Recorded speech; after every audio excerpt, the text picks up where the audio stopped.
Hey there, and welcome to Brada Tales. Tonight, we bring you a chilling collection of horror stories set against the soothing sound of rain. Before we dive into suspense, drop a comment and let us know where you're watching from and what time it is for you. If these stories send shivers down your spine, don't forget to like, share, and subscribe. Get comfortable, let the fear slowly take over, and tell us if you enjoy this kind of storytelling. Now sit back and relax, we're about to begin. Have you ever felt like your reflection was watching you instead of mirroring you? I first noticed it 3 weeks ago, on an ordinary Tuesday morning in my bathroom in Coral Gables. The Florida sunshine streamed through the small window, casting golden rectangles across the white tile floor. I was rushing, late for work as usual, hastily applying mascara while mentally rehearsing my presentation for the board meeting. My name is Valerie Thornton, 42 years old, divorced for 6 years, and senior marketing director at a pharmaceutical company. My life was predictable, organized in neat compartments of work, occasional dates, and quiet evenings with my cat, Jasper. Nothing extraordinary ever happened to me. Until that Tuesday. As I leaned toward the mirror, mascara wand poised at my left eye, I blinked, but my reflection didn't. For a fraction of a second, those eyes in the mirror remained open while mine closed. I jerked back, heart suddenly pounding. Had I imagined it? I must have. Sleep deprivation from the weeks of preparation for this presentation was clearly taking its toll. I laughed nervously at myself, the sound hollow in the tiled bathroom. "Get it together, Val," I muttered, finishing my makeup and hurrying out. But throughout that day, the memory of that moment lingered like a faint, unpleasant smell. During my presentation, as I gestured toward the projection screen, I caught a glimpse of my shadow on the wall. It seemed to move a beat behind my actual movements, as if reluctant to follow. I faltered mid-sentence, earning concerned looks from my colleagues. That evening, I arrived home exhausted but wired, the air conditioning a blessed relief from the oppressive Florida humidity that had turned the short walk from my car to my front door into an exercise in endurance. My modest 2-bedroom house felt different somehow, quieter than usual, as if holding its breath. Even Jasper, normally vocal about his dinner time, was nowhere to be seen. The silence pressed against my eardrums as I moved through the living room. A faint dripping sound came from the hallway bathroom, though I was certain I'd turned all faucets off that morning. With each step toward the bathroom, the hardwood floor seemed to give slightly beneath my feet, like walking on the deck of a boat. The hallway stretched before me, the bathroom door ajar, revealing a sliver of mirror that reflected nothing but darkness. My hand trembled as I pushed the door open. The dripping had stopped. The bathroom was empty, the mirror reflecting only my pale face and the empty doorway behind me. But as I turned to leave, I caught a movement in the mirror from the corner of my eye, not my own reflection moving, but something else, something in the bathtub behind me. I spun around. The shower curtain hung motionless. The tub was empty, but the porcelain was wet, with water droplets trailing down its sides. And on the floor mat, unmistakable wet footprints, smaller than my size 8 feet, glistened in the dim light. "Hello," I called out, my voice thin and reedy. "Is someone here?" No answer came. Just the distant hum of the refrigerator and the pounding of my heart. I backed out of the bathroom, then methodically checked every room, every closet, under every bed. Nothing. No intruder. No explanation for those footprints. That night I slept with my bedroom door locked and a chair wedged under the handle. Sleep came in fitful bursts, interrupted by dreams of standing water and distorted reflections.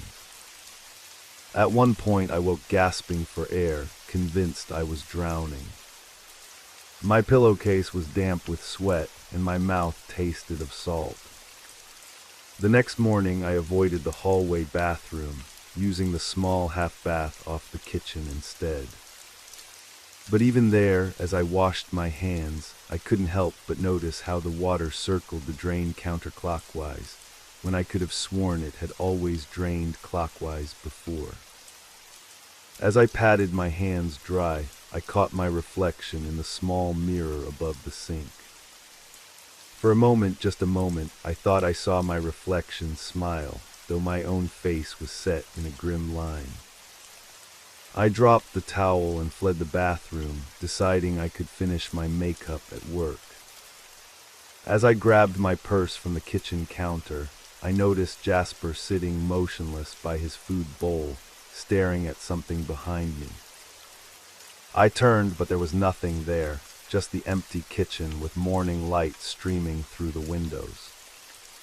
Yet Jasper remained frozen, his amber eyes fixed and dilated, his tail puffed to twice its normal size. "What is it, buddy?" I whispered, kneeling to stroke his fur. He hissed something he had never done to me before and bolted from the room. That was when I noticed the puddle on the kitchen floor. Small, just a few drops really, but unmistakably there. Water, and leading away from it, faint damp marks in the shape of small, bare feet. I followed them with my eyes to where they stopped abruptly at the reflective surface of my stainless steel refrigerator. Chapter 2. I called in sick that day. Something was happening in my home, something I couldn't explain away with logic or reason.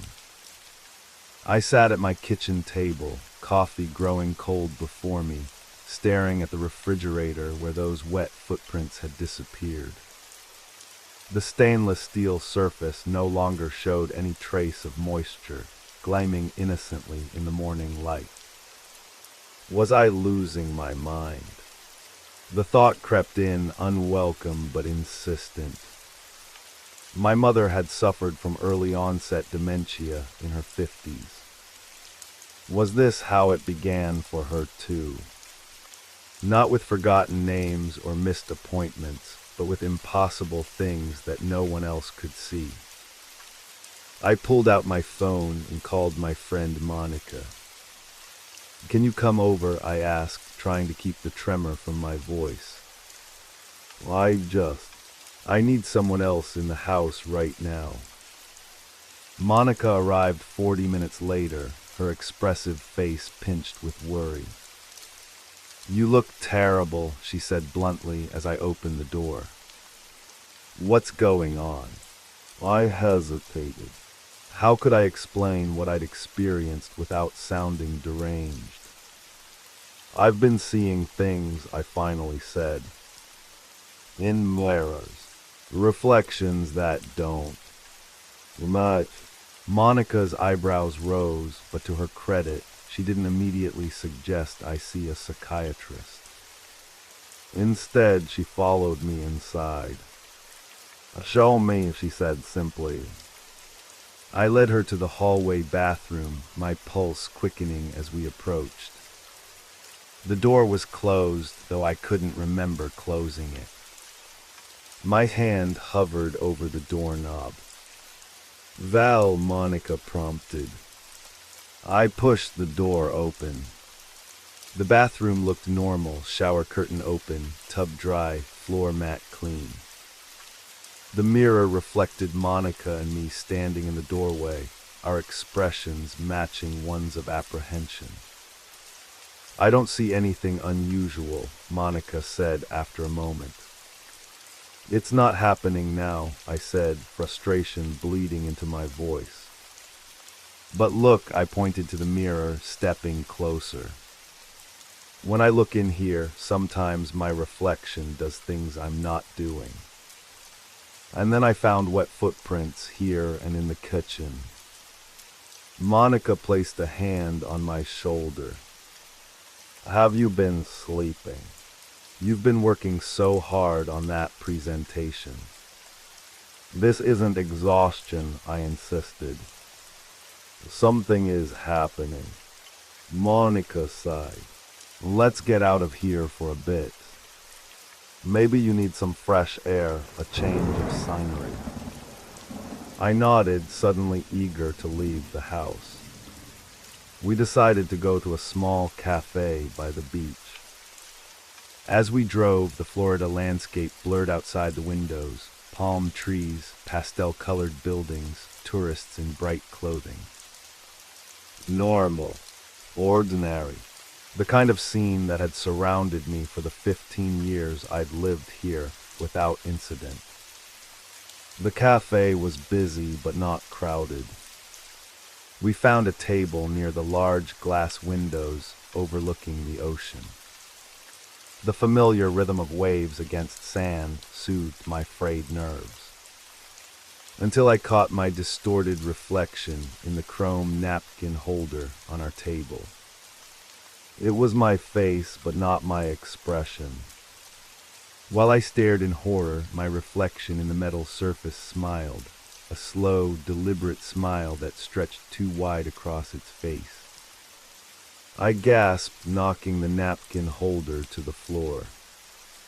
It clattered loudly, drawing stares from nearby tables. Val, Monica exclaimed. What the hell? Did you see it? I demanded, pointing at the napkin holder now lying face down on the tile floor.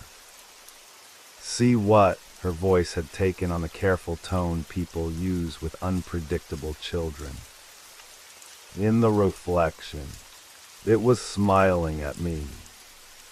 Monica's face softened with pity. There was no reflection, Val. Just a blur of color. I shook my head vehemently. No, I saw it. I'm not crazy, Monica. I didn't say you were. But maybe you should talk to someone. Doctor, Levine helped me through my divorce. She's good. I wasn't listening anymore. My attention had been caught by something outside the window, a figure standing on the beach, facing the cafe. A woman in a blue dress, identical to the one I was wearing. Her face was obscured by distance and the glare of the sun on the glass, but something about her posture, the tilt of her head, sent ice through my veins. There's someone out there, I whispered. She's watching us. Monica turned to look. Where? There by the shoreline. Blue dress. Monica squinted through the glass. I don't see anyone in a blue dress, Val. I pressed my face closer to the window, scanning the beach. The figure was gone, if it had ever been there at all. The rest of the afternoon passed in a haze of Monica's concerned glances and my growing sense of dread. When she dropped me home, she made me promise to call Dr. Levine and offered to stay the night. I declined. I needed to face this alone to prove to myself I wasn't imagining things. As twilight fell, I moved through my house, turning on every light, eliminating shadows. I covered the bathroom mirror with a towel and drapes of fabric over every reflective surface I could find, the television screen, picture frames, even the glass front of the oven. Night settled over the house, bringing with it a silence broken only by the hum of the air conditioning and the occasional creak of the house settling. I sat in my living room, lights blazing, waiting. For what, I wasn't sure. Around midnight, the power went out. One moment the house was flooded with light, the next plunged into absolute darkness. Not even the streetlight outside my window penetrated the gloom. It was as if my house had been swallowed by a void. I fumbled for my phone, activating its flashlight. The beam cut weakly through the darkness, illuminating just a few feet ahead. The air felt different, heavier, with a faint scent of algae and stagnant water. And then I heard it, the soft padding of wet feet on hardwood.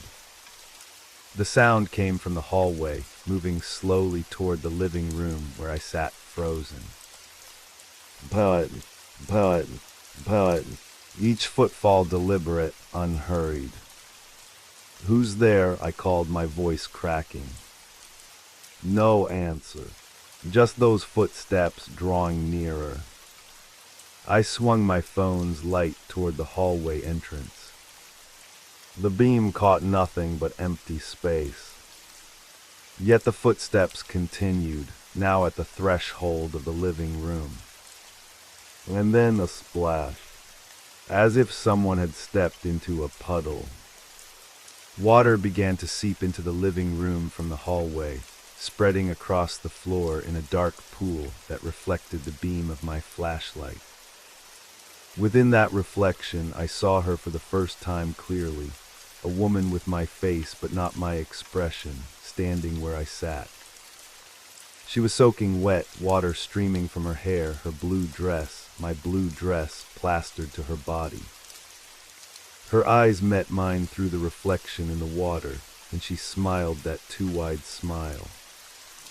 The water continued to spread across my living room floor, rising impossibly, defying physics.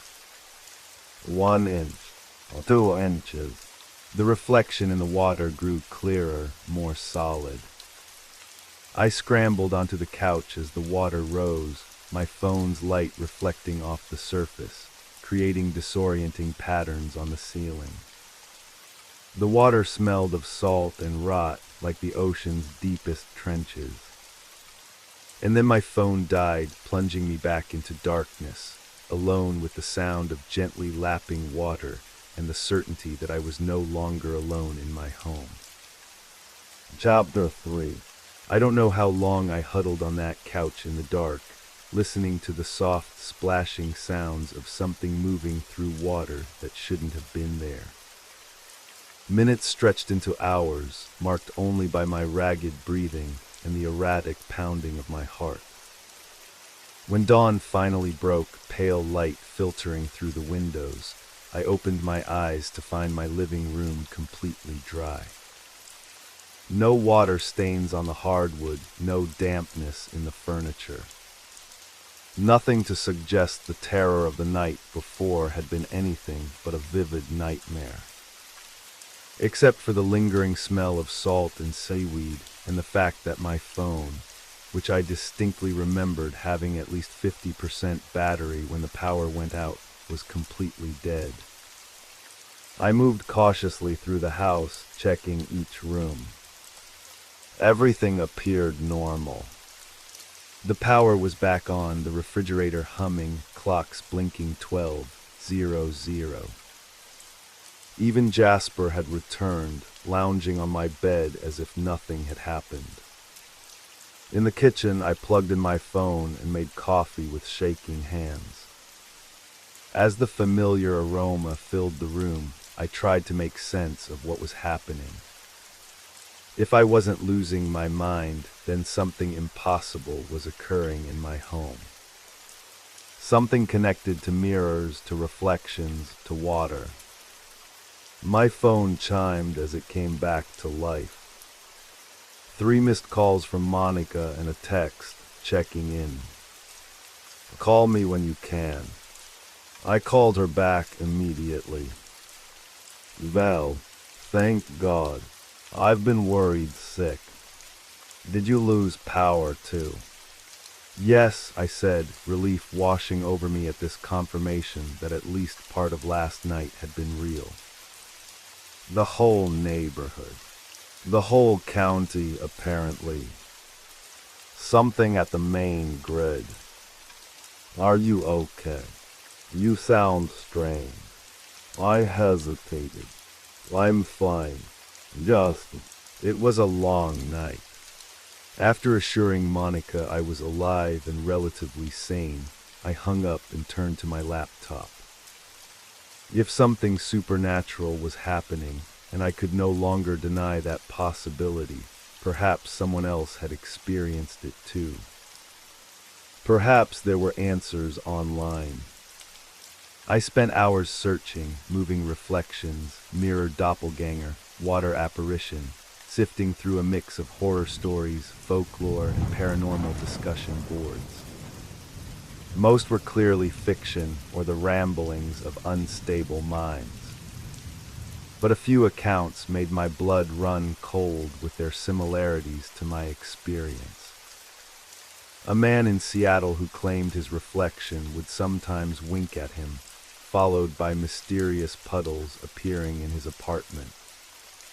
A teenage girl in Maine who documented my reflection moving wrong in a series of increasingly panicked blog posts that abruptly stopped 3 years ago.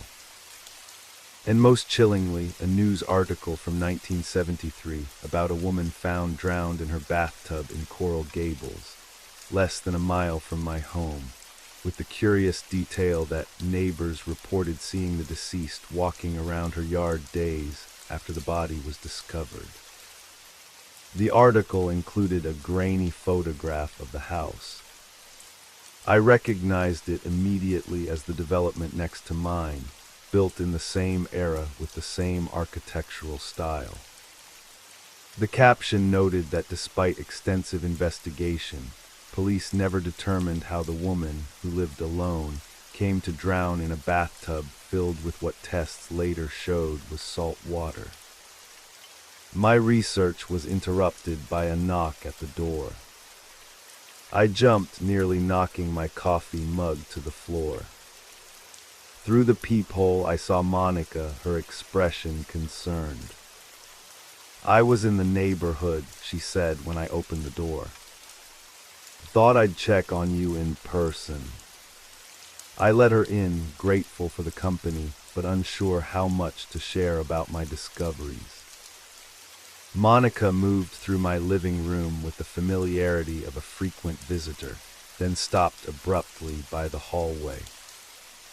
"Val," she said slowly, "why is there water on your floor?" I followed her gaze. A thin trail of water led from the hallway bathroom to the front door, right where Monica now stood. "I don't know," I whispered. "I didn't see it before." Monica knelt to touch the wet trail, then jerked her hand back. "It's cold and salty. A chill ran through me." "Monica," I said carefully, "I think you should leave." She looked up at me, confusion clouding her features. "What? Why?" "Because I don't think we're alone right now." As if in response to my words, a soft thud came from the bathroom, followed by the sound of water dripping. Monica's eyes widened. "Call the police," she whispered. I shook my head. "They won't find anything. This isn't. It's not a regular intruder." Before Monica could respond, her gaze fixed on something behind me, and her face drained of color. "Val," she breathed, "don't move." I turned, despite her warning, to see what had terrified her. There, reflected in the glass of a picture frame I'd forgotten to cover, was my face.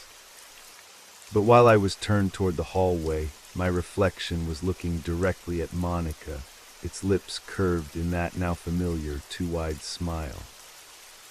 As we both stared in horror, the reflection raised one finger to its lips in a shushing gesture. Monica screamed, the sound piercing the quiet house. She backed toward the door, fumbling with the handle without taking her eyes off the reflection.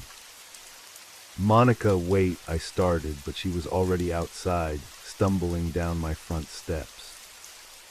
"You need help, Val," she called back. "Professional help. This can't be real." I watched her car peel away from the curb, leaving me alone again. Alone except for whatever was in my house, watching from every reflective surface. Moving with deliberate calm, I returned to the hallway. The trail of water led directly to the bathroom door, which now stood slightly ajar. I pushed it open fully. The mirror above the sink was no longer covered with the towel I'd placed there. The towel lay in a damp heap on the floor. And in the mirror, my reflection stood facing me as it should. But its hair was wet, plastered to its skull, water dripping onto its blue dress. As I watched, frozen in the doorway, my reflection reached one hand up to touch the mirror's surface from its side. Water beaded where its fingertips pressed against the glass, then began to seep through, dripping down the wall beneath the mirror and into the sink. I backed away, but my reflection remained, pressing both palms against the glass now. The mirror's surface seemed to bulge outward like a membrane stretching under pressure. Water poured more quickly through the glass, splashing into the sink and overflowing onto the floor. Then, with a sound like ice cracking, the mirror's surface rippled. My reflection pushed forward, the glass stretching impossibly without breaking, allowing a hand, my hand but not my hand, to emerge from the mirror into the real world. I ran out of the house into my car, driving with no destination in mind except away.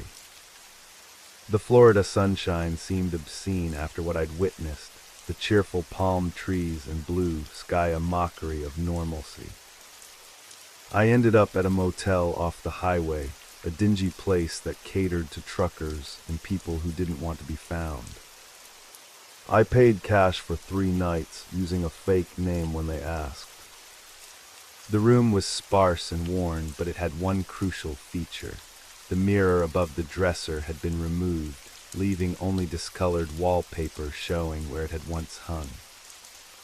I collapsed onto the bed, exhaustion claiming me in a wave.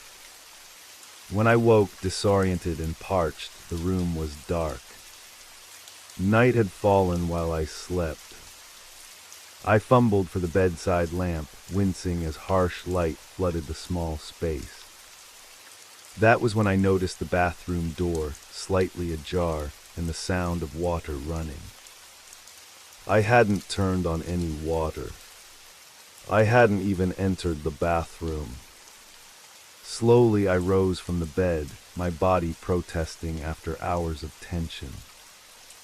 I approached the bathroom door, each step an exercise in terror management. "I know you're there," I said, surprising myself with the steadiness of my voice. "What do you want?" The water shut off abruptly. Silence stretched, broken only by the distant sound of traffic on the highway and the hum of the ancient air conditioner. Then, in a voice that was mine but not mine, a voice that seemed to come from underwater, it answered. "To be real." Chapter 4. I slammed the bathroom door shut and wedged a chair under the handle, though some part of me knew it wouldn't help. Whatever was in there, my reflection, my doppelganger, my mirror twin, it hadn't followed the rules of physical reality so far. A blocked door wouldn't stop it. I grabbed my phone, hands trembling so violently I could barely operate the screen. Who could I call? What could I say? Monica already thought I was having a breakdown. The police would think the same. There was no one who would believe what was happening. except perhaps others who had experienced it. I reopened my search results from earlier, focusing on the forum where several people had described encounters with their reflections. One username stood out, Mirror Survivor, who claimed to have encountered and escaped the thing that wears your face in mirrors.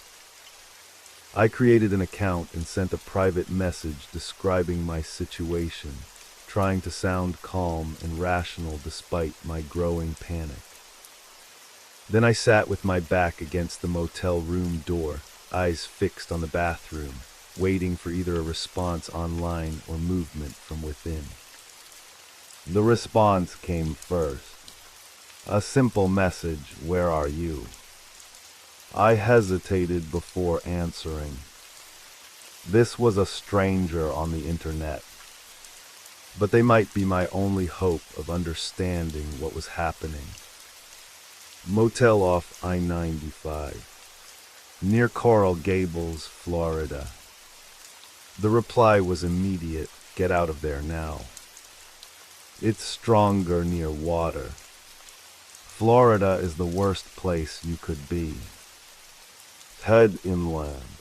I'm in Arizona. It's weaker in the desert. I'll send you my address. Before I could respond, a splash came from behind the bathroom door, followed by the sound of something heavy and wet hitting the floor.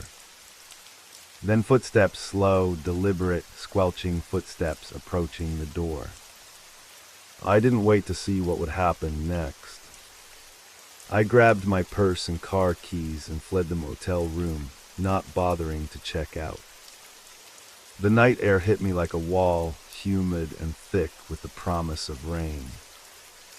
Perfect weather for something born of water and reflection. As I fumbled with my car keys, I glanced back at the motel room window. Through the thin curtains I could see a silhouette, my silhouette, standing motionless, watching me. Then, as a car passed on the highway, its headlights briefly illuminated the window. The curtains were soaking wet, clinging to the glass. And behind them, pressed against the window, was my face, but distorted, elongated, as if viewed through water. Its mouth opened in what might have been a smile or a snarl, revealing too many teeth. I dropped my keys, scrabbled for them on the pavement, and finally managed to unlock my car. As I peeled out of the parking lot, I checked the rearview mirror and immediately regretted it. My reflection in the mirror wasn't looking forward, as it should have been if it were truly reflecting me. Instead, it was turned toward me, staring directly at me from within the mirror, its wet hair plastered to its skull, water streaming down its face. I yanked the rearview mirror off its mount and threw it out the window, then did the same with both side mirrors, earning a honk from the car behind me. I didn't care. I had to get away from reflective surfaces, away from water. The highway stretched before me, a ribbon of asphalt cutting through the Florida night. Rain began to fall, first a light patter, then a downpour that reduced visibility to mere feet. Water streamed down my windshield faster than the wipers could clear it. And in that water, in the distorted reflections created by raindrops and headlights, I caught glimpses of a face that was mine but not mine, watching me from every droplet. I pulled over at the next exit, unable to continue driving in these conditions. The rain hammered on the roof of my car, creating a deafening roar that seemed to contain whispers just below the threshold of understanding. A gas station loomed ahead, its fluorescent lights creating an island of harsh brightness in the stormy night. I parked and ran inside, drenched within seconds of leaving my car. The teenage clerk looked up from his phone, bored and unimpressed by my sodden appearance. "Bathrooms for customers only," he said by way of greeting. I need to dry off, I said, grabbing paper towels from a dispenser. Lend gas. I'll get gas. He shrugged and returned to his phone. I dabbed at my face and hair, avoiding looking at the security mirror in the corner of the store. My phone chimed with another message from Mirror Survivor. Are you on your way? It's not safe to stop. I texted back, caught in a storm. Had to pull over. The response was immediate and chilling. It controls water. The storm is following you. I looked up at the clerk. How long has it been raining? He glanced outside as if noticing the downpour for the first time. Just started a few minutes ago. Came out of nowhere. A chill that had nothing to do with my wet clothes ran through me. I paid for my gas with shaking hands, then braved the rain again to fill my tank. The storm had intensified, sheets of water falling from the sky with unnatural force. As I stood by my car, gas nozzle in hand, I became aware of a strange sensation. The rain was falling everywhere except directly on me. I looked up. The rain seemed to be avoiding me, creating a cylinder of dry space around my body while pounding the pavement just inches away. Then I noticed the puddles. Dozens of them surrounding my car, each one perfectly still despite the rain striking their surfaces. And in each puddle the same reflection, me, but not me, looking up from below the surface of the water. Dozens of identical faces, watching me with identical hungry expressions. The gas pump clicked off. I replaced the nozzle with trembling hands and got back in my car, locking the doors as if that would provide any protection. My phone lit up with another message. It's trying to surround you. You need to get somewhere high and dry. I pulled back onto the highway, driving well over the speed limit despite the treacherous conditions. The storm followed, concentrated around my car as if I were the center of a mobile weather system. At some point during that nightmarish drive, I made a decision. I wouldn't run to Arizona. I wouldn't spend my life fleeing from reflective surfaces and rainstorms. Whatever this thing was, whatever it wanted from me, I needed to confront it. To understand it. I turned my car around, heading back toward Coral Gables. Back toward my home. The rain seemed to lessen as I did, as if the entity pursuing me was pleased with my choice. By the time I pulled into my driveway, the storm had reduced to a gentle drizzle. Dawn was breaking, the sky to the east tinged with pink and gold. My house stood silent and ordinary in the early morning light, giving no hint of the horror it contained. I sat in my car, gathering my courage. Then I noticed something on my front porch, a puddle of water, perfectly circular, with no apparent source. As I watched, the water began to move, flowing up my front steps and under my door, defying gravity and logic. It was inviting me in. I got out of the car and approached my front door, keys in hand. Before I could insert the key, the door swung open on its own, revealing the darkened interior of my home. Water glistened on the hardwood floors, creating a path that led directly to the hallway bathroom. "What do you want?" I called into the silence. "You said you want to be real." "What does that mean?" The house remained quiet, but the trail of water rippled, as if responding to my voice. It flowed more rapidly toward the bathroom, urging me to follow. Taking a deep breath, I stepped inside my home and closed the door behind me. The air was thick with moisture, making each breath an effort. The familiar scent of salt and seaweed permeated everything.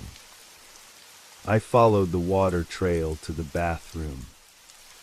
The door stood open, revealing the mirror above the sink, intact, uncovered, and completely dry despite the water everywhere else. In the mirror, my reflection waited, but it was no longer pretending to mimic me. It stood facing forward while I stood in the doorway, its head cocked at an impossible angle, its smile stretching literally from ear to ear. Water cascaded from its hair, its clothes, my clothes, yet the mirror surface remained dry. Its lips moved, and though no sound emerged, I understood what it was saying. Trade places with me. Chapter 5. Trade places with you, I repeated, my voice echoing in the small bathroom. What does that mean? My reflection's smile widened impossibly further, splitting its face in a grotesque parody of joy. When it spoke again, I heard its voice not with my ears, but inside my head, a waterlogged whisper that sent rivulets of ice down my spine. I've been watching you for so long, Valerie. Mimicking you. Learning to be you. Don't you wonder why your reflection moves when you move? It's not physics. It's us. We who live on the other side, forced to copy your every gesture, your every expression. Trapped. I shook my head, backing away from the mirror. That's not possible. Reflections are just light bouncing off surfaces.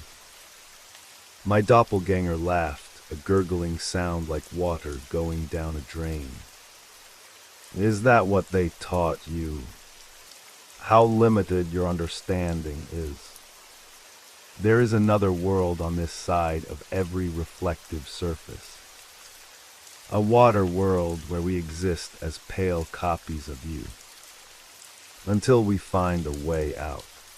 What are you? I whispered. I am you. A version of you that has existed in parallel since your birth. Every human has one of us, a reflection that lives and breathes and thinks. But most of us never find the way through. I did. Its expression grew contemplative, almost sad. Do you know how many hours of your life you've spent looking in mirrors, Valerie?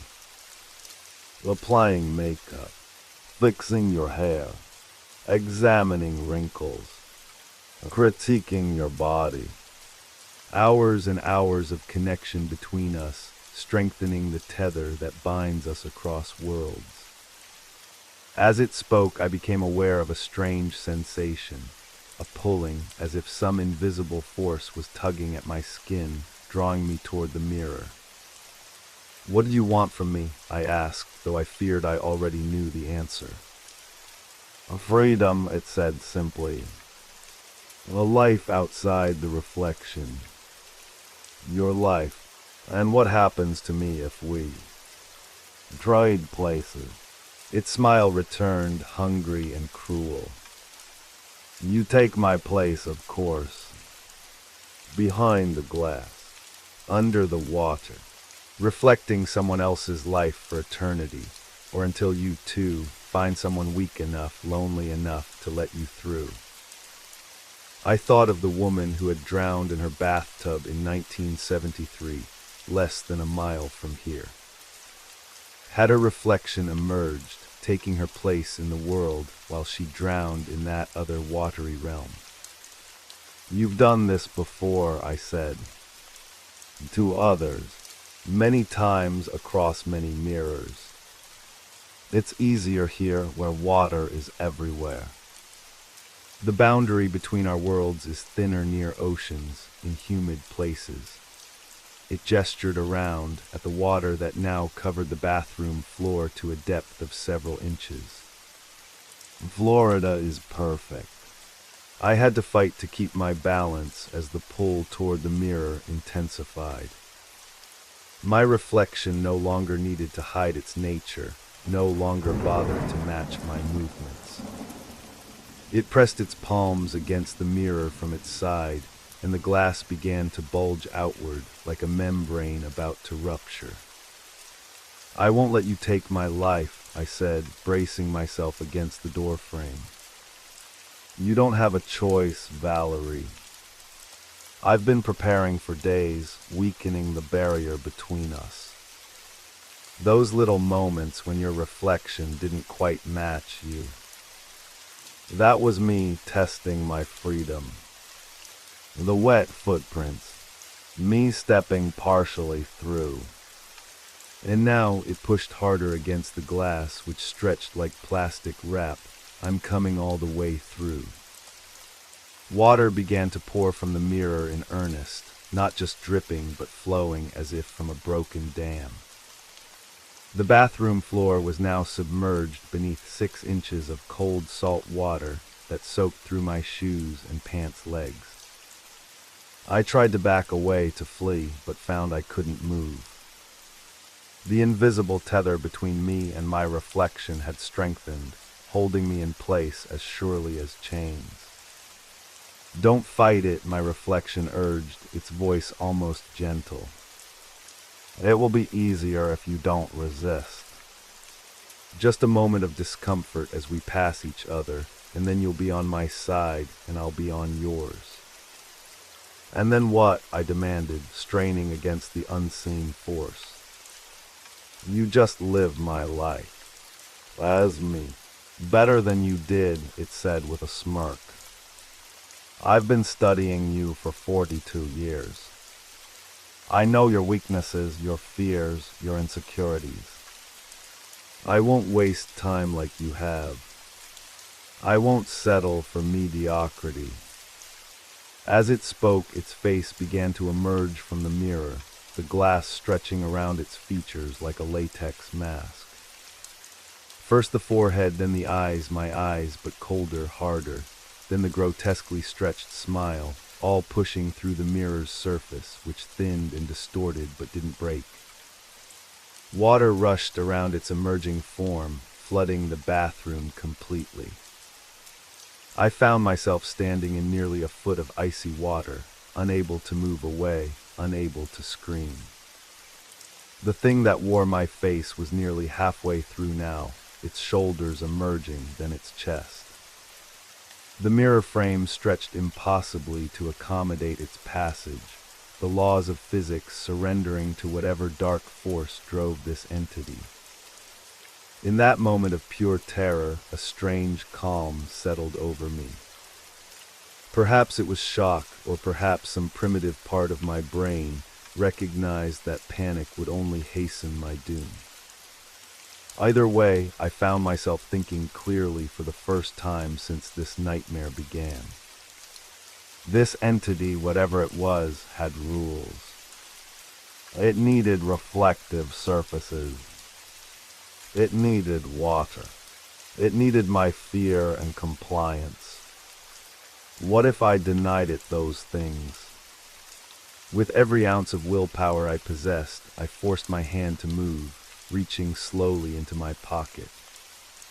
My fingers closed around my phone, the device I'd been using to communicate with Mirror Survivor, who claimed to have escaped this very fate. "What are you doing?" my reflection hissed, now emerged to the waist, water cascading from its form. "You can't stop this. It's too late." I raised the phone, my arm moving as if through molasses against the force that bound me to my doppelganger. With a trembling thumb, I activated the camera and pointed it at the mirror. The effect was instantaneous and shocking. My reflection screamed, a sound like breaking glass underwater, and recoiled from the camera lens. In the phone screen, I could see what my naked eyes couldn't, the true form of the entity. Not my twin at all, but something ancient and inhuman, its actual shape obscured by a veil of digital static, as if the camera couldn't fully process what it was seeing. "You can't capture me," it shrieked, now struggling to retreat back into the mirror. "No technology can hold me." But that wasn't my intention. The camera was merely confirming what I had begun to suspect. This creature wasn't my reflection at all. It was something else entirely, something that had latched onto me, using mirrors as its gateway. "Which meant, you're not me," I said, my voice growing stronger. "You never were. You're just a parasite using my image to break through." The thing snarled, abandoning its pretense of being my twin. The face that had so closely resembled mine began to warp and shift, features running like wax in the heat.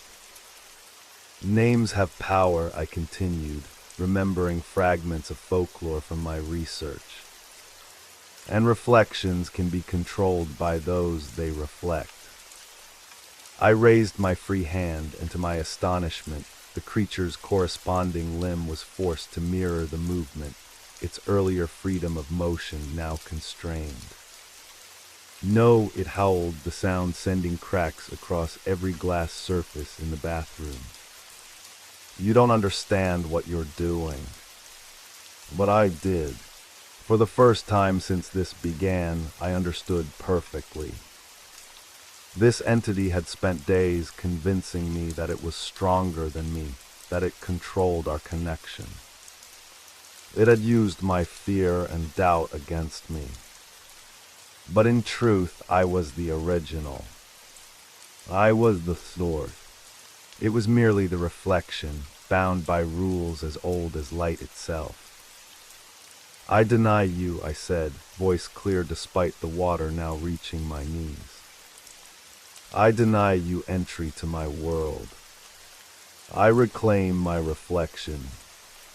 I raised the phone higher, using its camera as both shield and weapon. In the screen, I could see the creature thrashing, half in and half out of the mirror, caught between worlds. "You need my permission to take my place," I said, the knowledge surfacing from some ancient part of my brain. "And I withdraw it. Forever." The thing let out a wail of rage and despair. The mirror began to contract, no longer stretched by the creature's passage. It was being pulled back into the reflective surface, back into whatever watery hell existed on the other side. "This isn't over," it gurgled as the mirror reclaimed it inch by inch. "I'll find another way. Another mirror. Another moment when you're weak." "No," I said, stepping forward despite the frigid water and the creature's thrashing. "You won't, because I know what you are now. And I know how to stop you." With a final scream, the entity was sucked back into the mirror, which suddenly returned to normal, just a flat piece of glass showing an ordinary bathroom, and me, soaking wet but alone. The water that had flooded the room began to recede, draining away through invisible channels, leaving the floor damp but no longer submerged. I stood there, shaking with cold and aftermath, staring at my true reflection in the mirror. Just me, pale, terrified, but unmistakably human. Unmistakably real. My phone chimed with a message from Mirror Survivor. "Are you okay?" "Did you confront it?" I typed back, "Yes." "I won. For now." The response came quickly, "It will try again." "It always does. But it gets weaker each time you reject it. Eventually, it will find an easier target." I looked up at my reflection again, searching for any hint of that other presence lurking behind my eyes. There was nothing there but my own exhausted face. Later that day, I removed every mirror from my house. I covered the windows at night and installed the brightest lights I could find. I filled in the bathtub with concrete and took only showers, never baths. Weeks passed, then months. Monica tried to convince me to see a therapist, worried about what she called my new phobia of reflective surfaces. I let her believe that was all it was. Some things are too impossible to explain to those who haven't experienced them. I never received another message from Mirror Survivor. Sometimes I wonder if they truly escaped their reflection, or if eventually, during some moment of weakness or inattention, they let it through. I wonder if somewhere in Arizona, someone is living a stolen life, leaving wet footprints that dry too quickly to be noticed. As for me, I've learned to live differently. I apply makeup without a mirror. I avoid bodies of water. I never look too long at windows after dark. But sometimes when it rains and water collects in puddles on the sidewalk, I catch a glimpse of something watching me from below the surface. Something wearing my face but not my expression. Waiting, patient, eternal. And I know with cold certainty that it will never stop trying to break through. Because the most terrifying truth is this: it doesn't need me to look in mirrors anymore. Now that it has found me, marked me, it can reach me through any reflection. Any surface that captures my image becomes a potential doorway. So I keep moving, keep running. Keep searching for a place where light casts no reflections and water never pools. I don't know if such a place exists, but I know what awaits me if I stop looking. She waits on the other side of every reflective surface. My mirror twin, wearing my face, coveting my life, learning my weaknesses, and smiling that too-wide smile that splits her face from ear to ear, revealing rows of teeth that no human mouth could hold. When you look in the mirror tonight, look carefully at your reflection. Does it move exactly when you do? Does it blink precisely when you blink? Or is there a delay, just a fraction of a second, that suggests something else is looking back at you, mimicking your movements, learning your patterns, waiting for its chance to step through? Remember, reflections aren't just physics. They're doorways, and sometimes something opens them from the other side.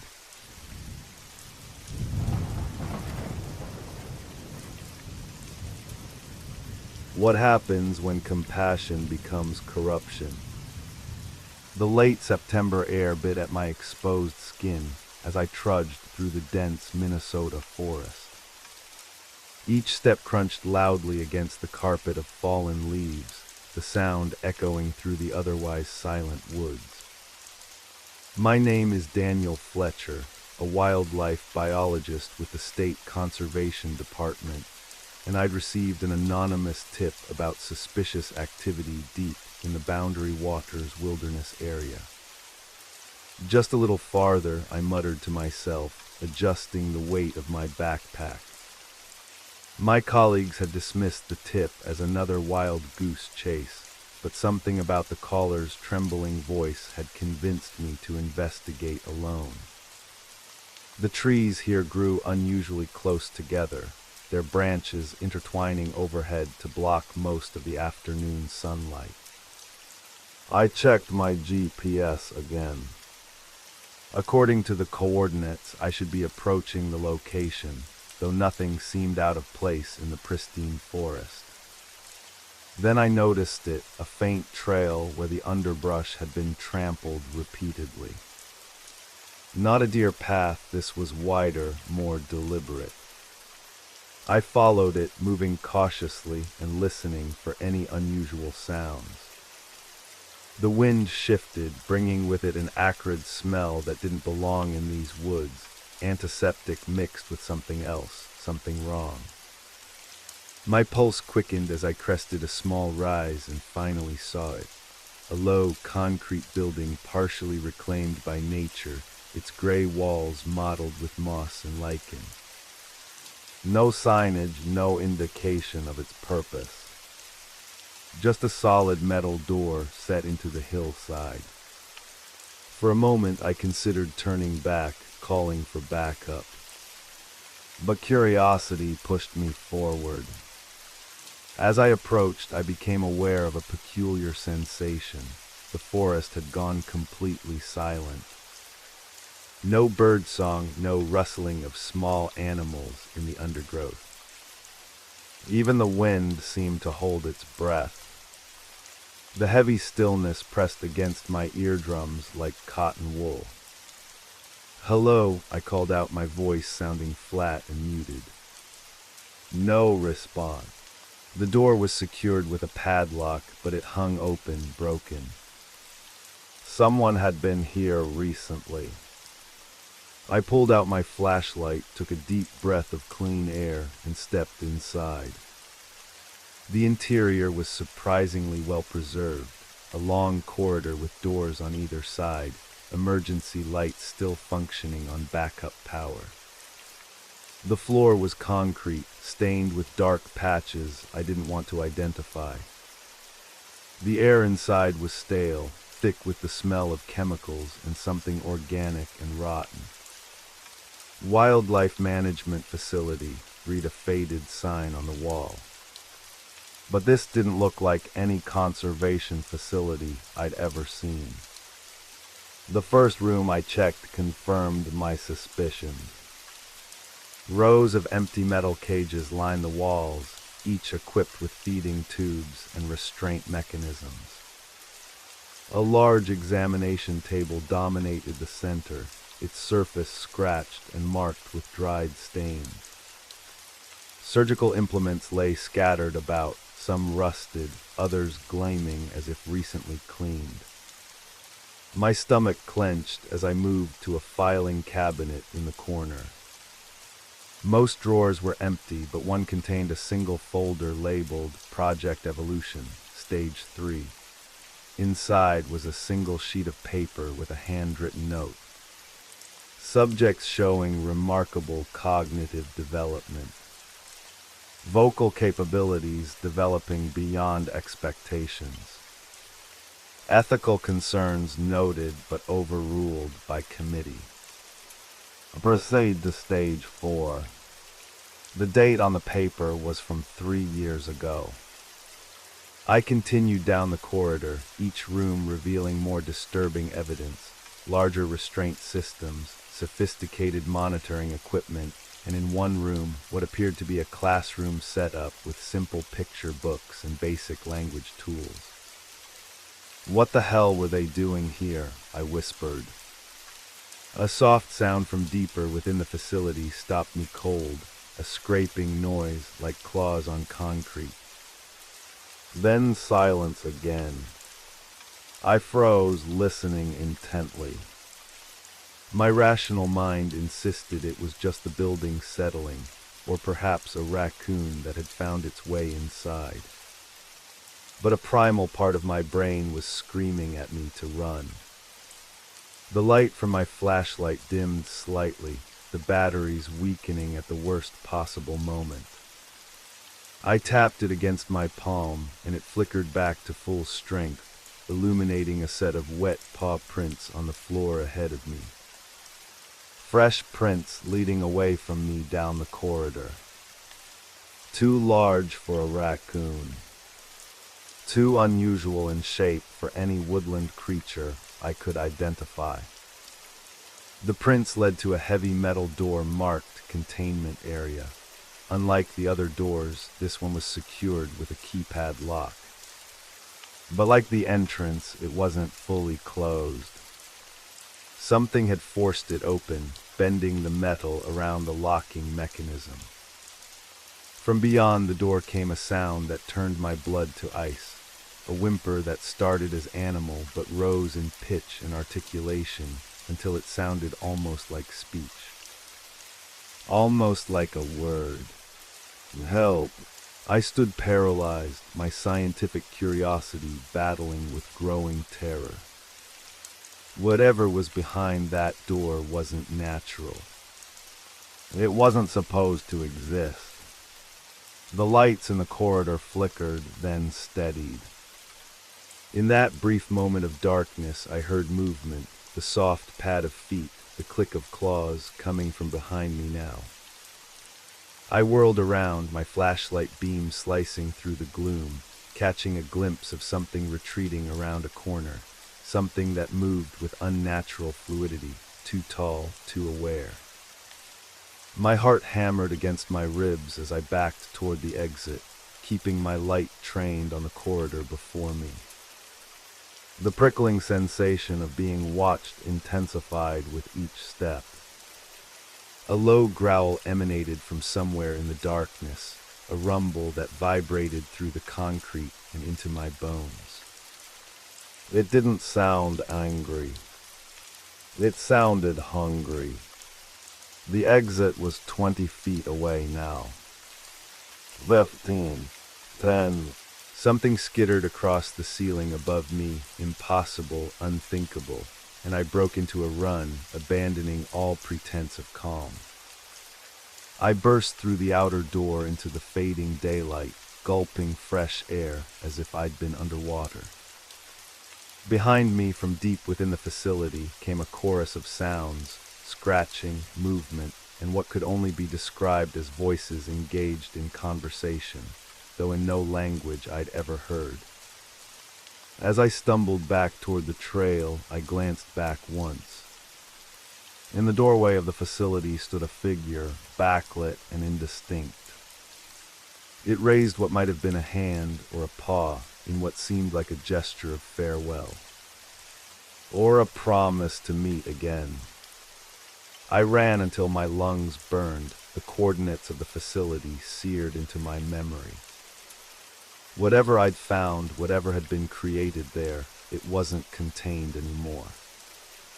And I had the sinking feeling that my discovery had only marked the beginning of something much worse to come. I couldn't shake the vision of that figure in the doorway.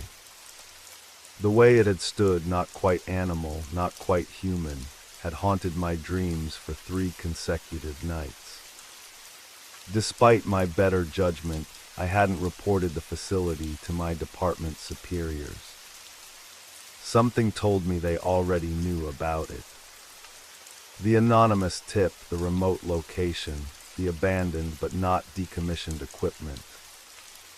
This had government cover-up written all over it. Instead, I contacted my old college roommate, Maxwell, now an investigative journalist with a reputation for uncovering environmental scandals. If anyone could help me make sense of what I'd seen, it was him. We met at a diner 50 miles from the site, well away from prying ears. Max hadn't changed much since our university days, still lanky and disheveled, with perpetually inquisitive eyes behind wire-rimmed glasses. "So let me get this straight," he said, keeping his voice low despite the nearly empty restaurant. "You found some kind of animal testing facility in the middle of protected wilderness, saw evidence of cognitive enhancement experiments, and potentially encountered the test subjects themselves." I nodded, pushing my untouched coffee aside. "I know how it sounds, Max. But I'm telling you, whatever they were doing there crossed every ethical boundary imaginable. And whatever they created, it's still out there." Max studied my face for a long moment. "I've known you for 15 years, Daniel. You're the most rational, level-headed person I know. If you're telling me this, I believe you." He leaned forward. "But we need evidence. Hard evidence. Which is how, against every instinct for self-preservation, I found myself heading back to the facility the next morning, this time with Max alongside me and professional recording equipment in our packs. The forest felt different in the early light, less menacing, more like the wilderness I'd spent my career studying and protecting. Birds called from the canopy, a fox darted across our path. Normal, natural. It almost made me doubt my memory of what I'd seen. Almost. It should be just ahead, I whispered, though we were still a quarter mile from the coordinates. Max nodded, already setting up his specialized microphone to catch ambient sounds. The forest gets denser here, he noted. Unnaturally so. Like something's encouraging isolation. He was right. The trees grew more tightly packed as we approached the facility, creating a natural barrier that would discourage casual hikers from stumbling upon the site. When we reached the small rise overlooking the concrete building, Max let out a low whistle. Definitely not on any public record, he murmured, snapping photos. This type of construction would have required permits, environmental impact studies. Listen, I interrupted, raising a hand. The forest had gone silent again, just as it had during my first visit. The unnatural hush spread around us like ripples in a pond. They know we're here, I said softly, the certainty of it chilling me to the core. Max gave me a questioning look, but kept his camera rolling as we approached the entrance. The metal door hung open just as before, the broken padlock still dangling uselessly. Stay close, I warned as we stepped inside, our flashlight beams cutting through the gloom. The interior was exactly as I remembered, yet somehow different. The cages in the first room had been rearranged, some stacked in corners, others placed in the center of the floor in what appeared to be a deliberate pattern. Someone's been here, Max whispered, filming everything. Or something. We moved deeper into the facility, documenting each disturbing room. Max found more files than I had, reports detailing the enhancements made to various woodland creatures, the introduction of human DNA sequences, the unexpected acceleration of neural development. This is insane, he muttered, photographing each page. They were creating hybrids, Daniel. Chimeras. And according to these notes, they lost control of the experiment at least a year before the facility was abandoned. A soft scraping sound echoed from somewhere ahead, the same sound I'd heard during my first visit. Max's head snapped up, his camera swinging toward the noise. What was that?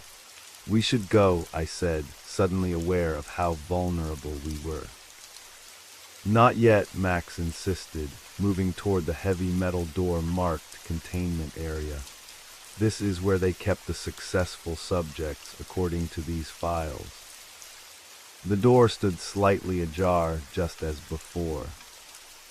But now I noticed something I'd missed in my panic, scratch marks on the inside of the door. Whatever had been contained hadn't broken in, it had broken out. Max pushed the door wider, revealing a large, circular room with observation windows set high in the walls.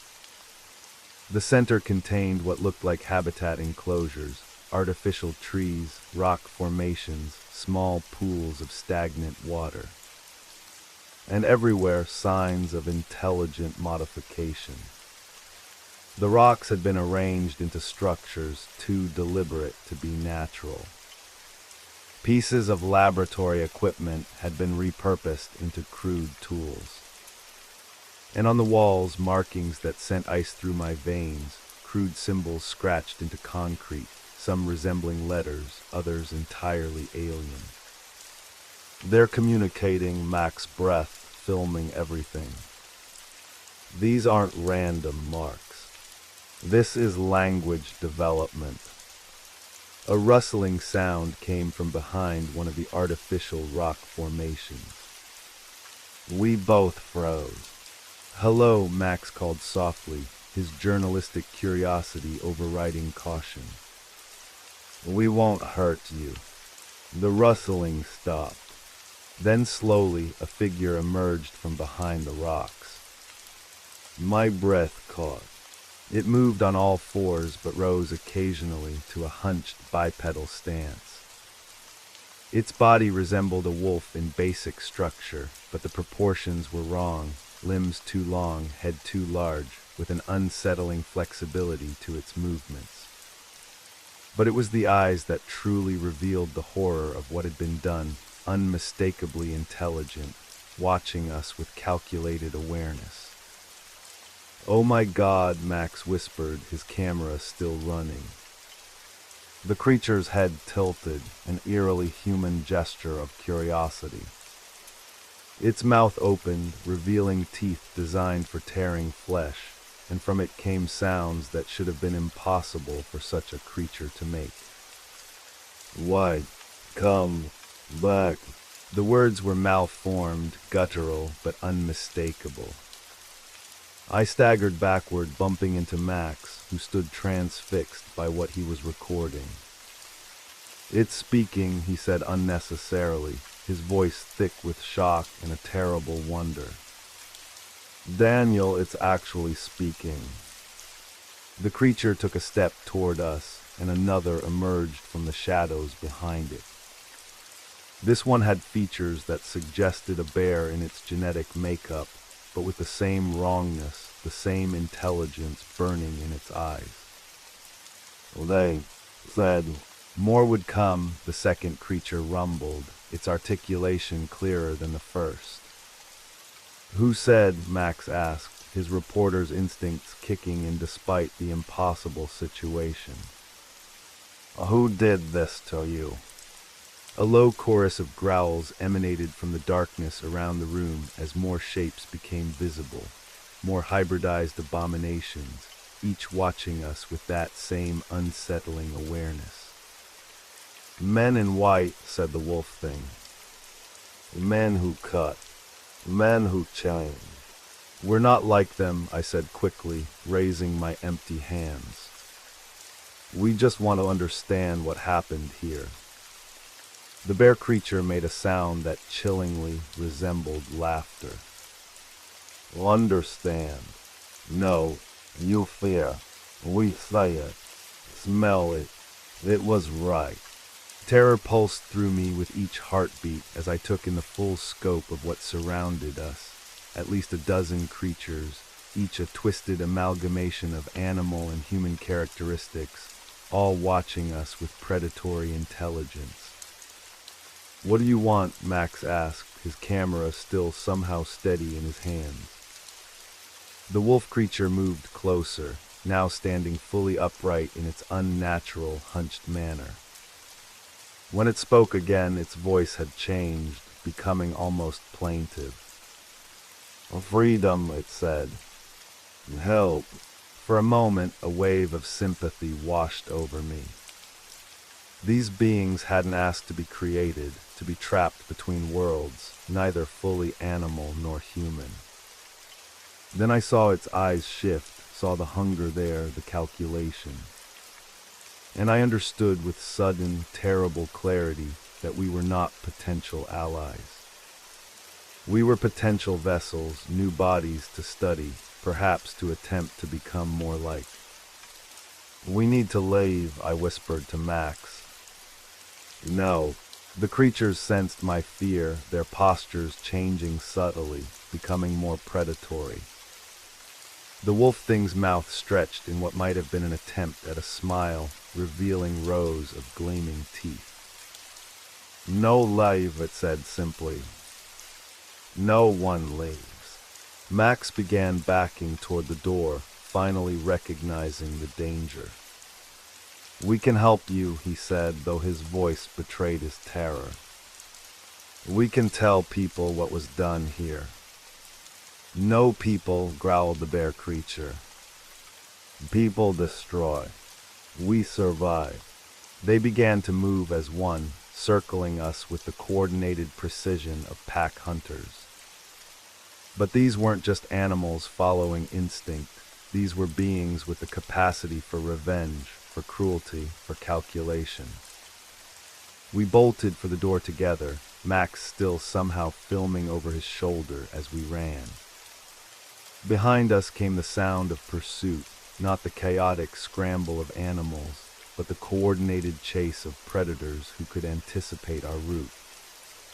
The corridor stretched before us, seeming longer than before.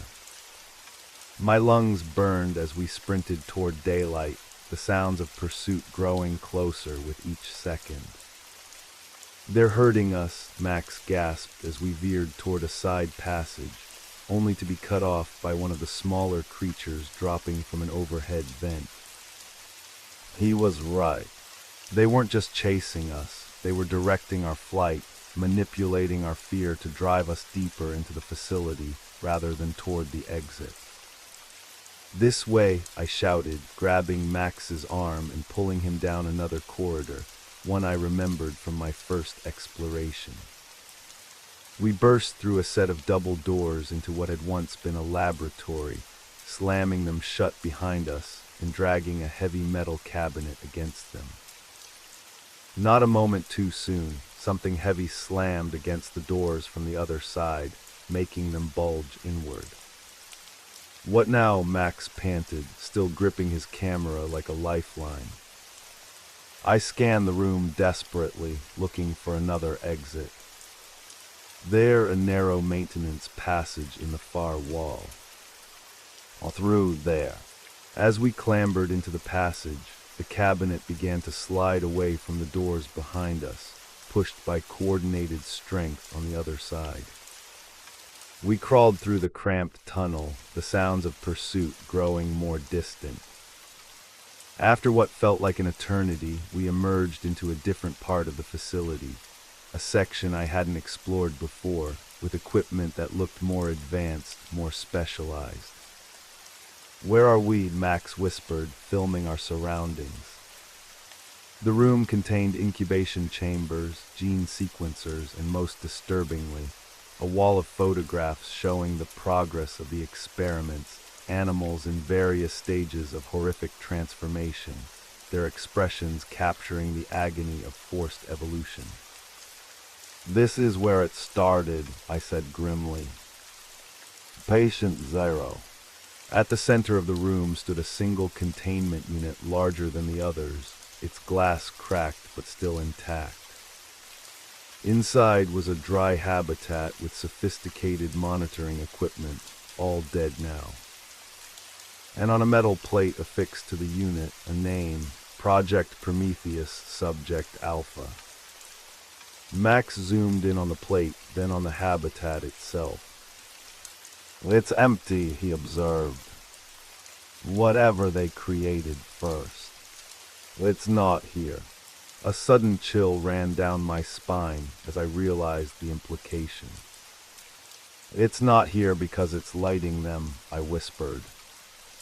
"The first successful hybrid, it would be the most advanced, the most human." As if in confirmation of my theory, a new sound echoed through the facility, not the guttural attempts at speech we'd heard before, but a clear, articulate voice calling from somewhere in the darkness. "Visitors," it said, the word flowing with unnatural smoothness. "They become part of our evolution." Max's face drained of color as he looked at me. "We need to run." "No." We found an emergency exit at the back of the laboratory, bursting out into the forest once more. But we didn't stop at the tree line this time. We ran as if our lives depended on it, because they did. Behind us, standing at the emergency exit, I caught a glimpse of something watching our retreat, a figure that stood fully upright, its proportions almost human but not quite, its eyes reflecting the afternoon sunlight like polished amber.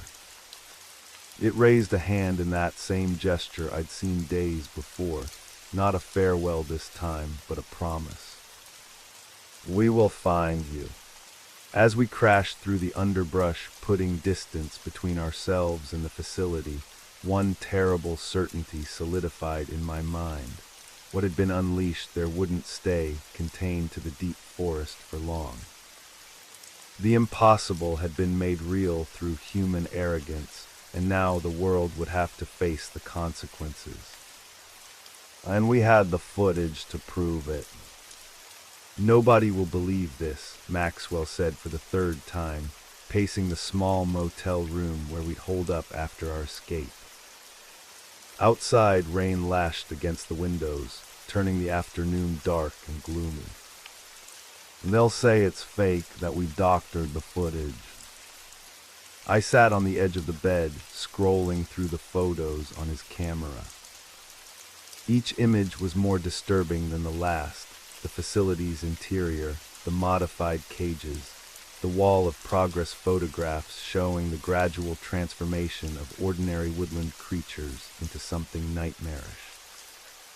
And most damning of all, the blurred but unmistakable footage of the creatures themselves, speaking in their broken, haunting voices. We have to try, I insisted.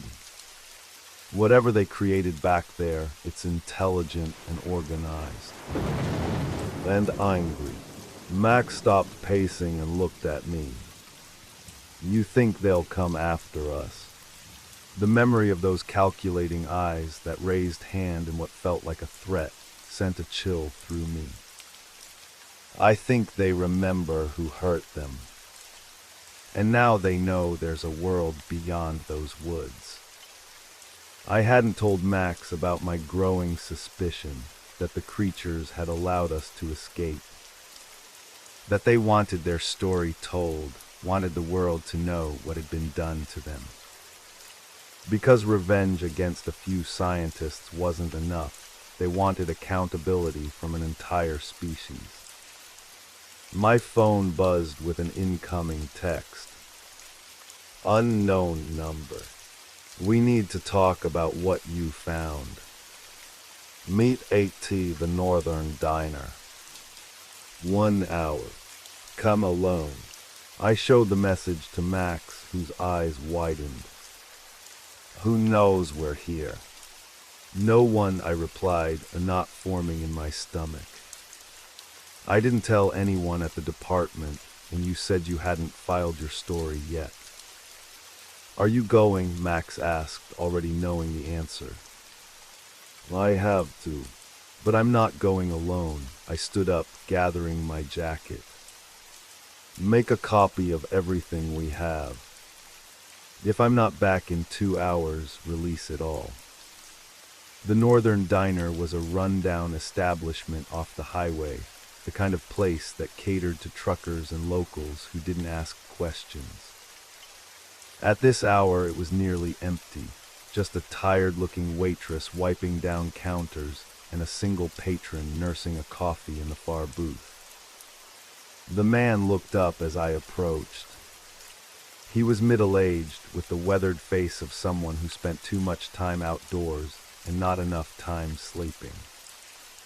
A small scar bisected his right eyebrow, and his eyes, pale blue and unnervingly direct, assessed me with clinical detachment. Doctor. Fletcher, he said, gesturing to the seat across from him. Not a question. He knew exactly who I was.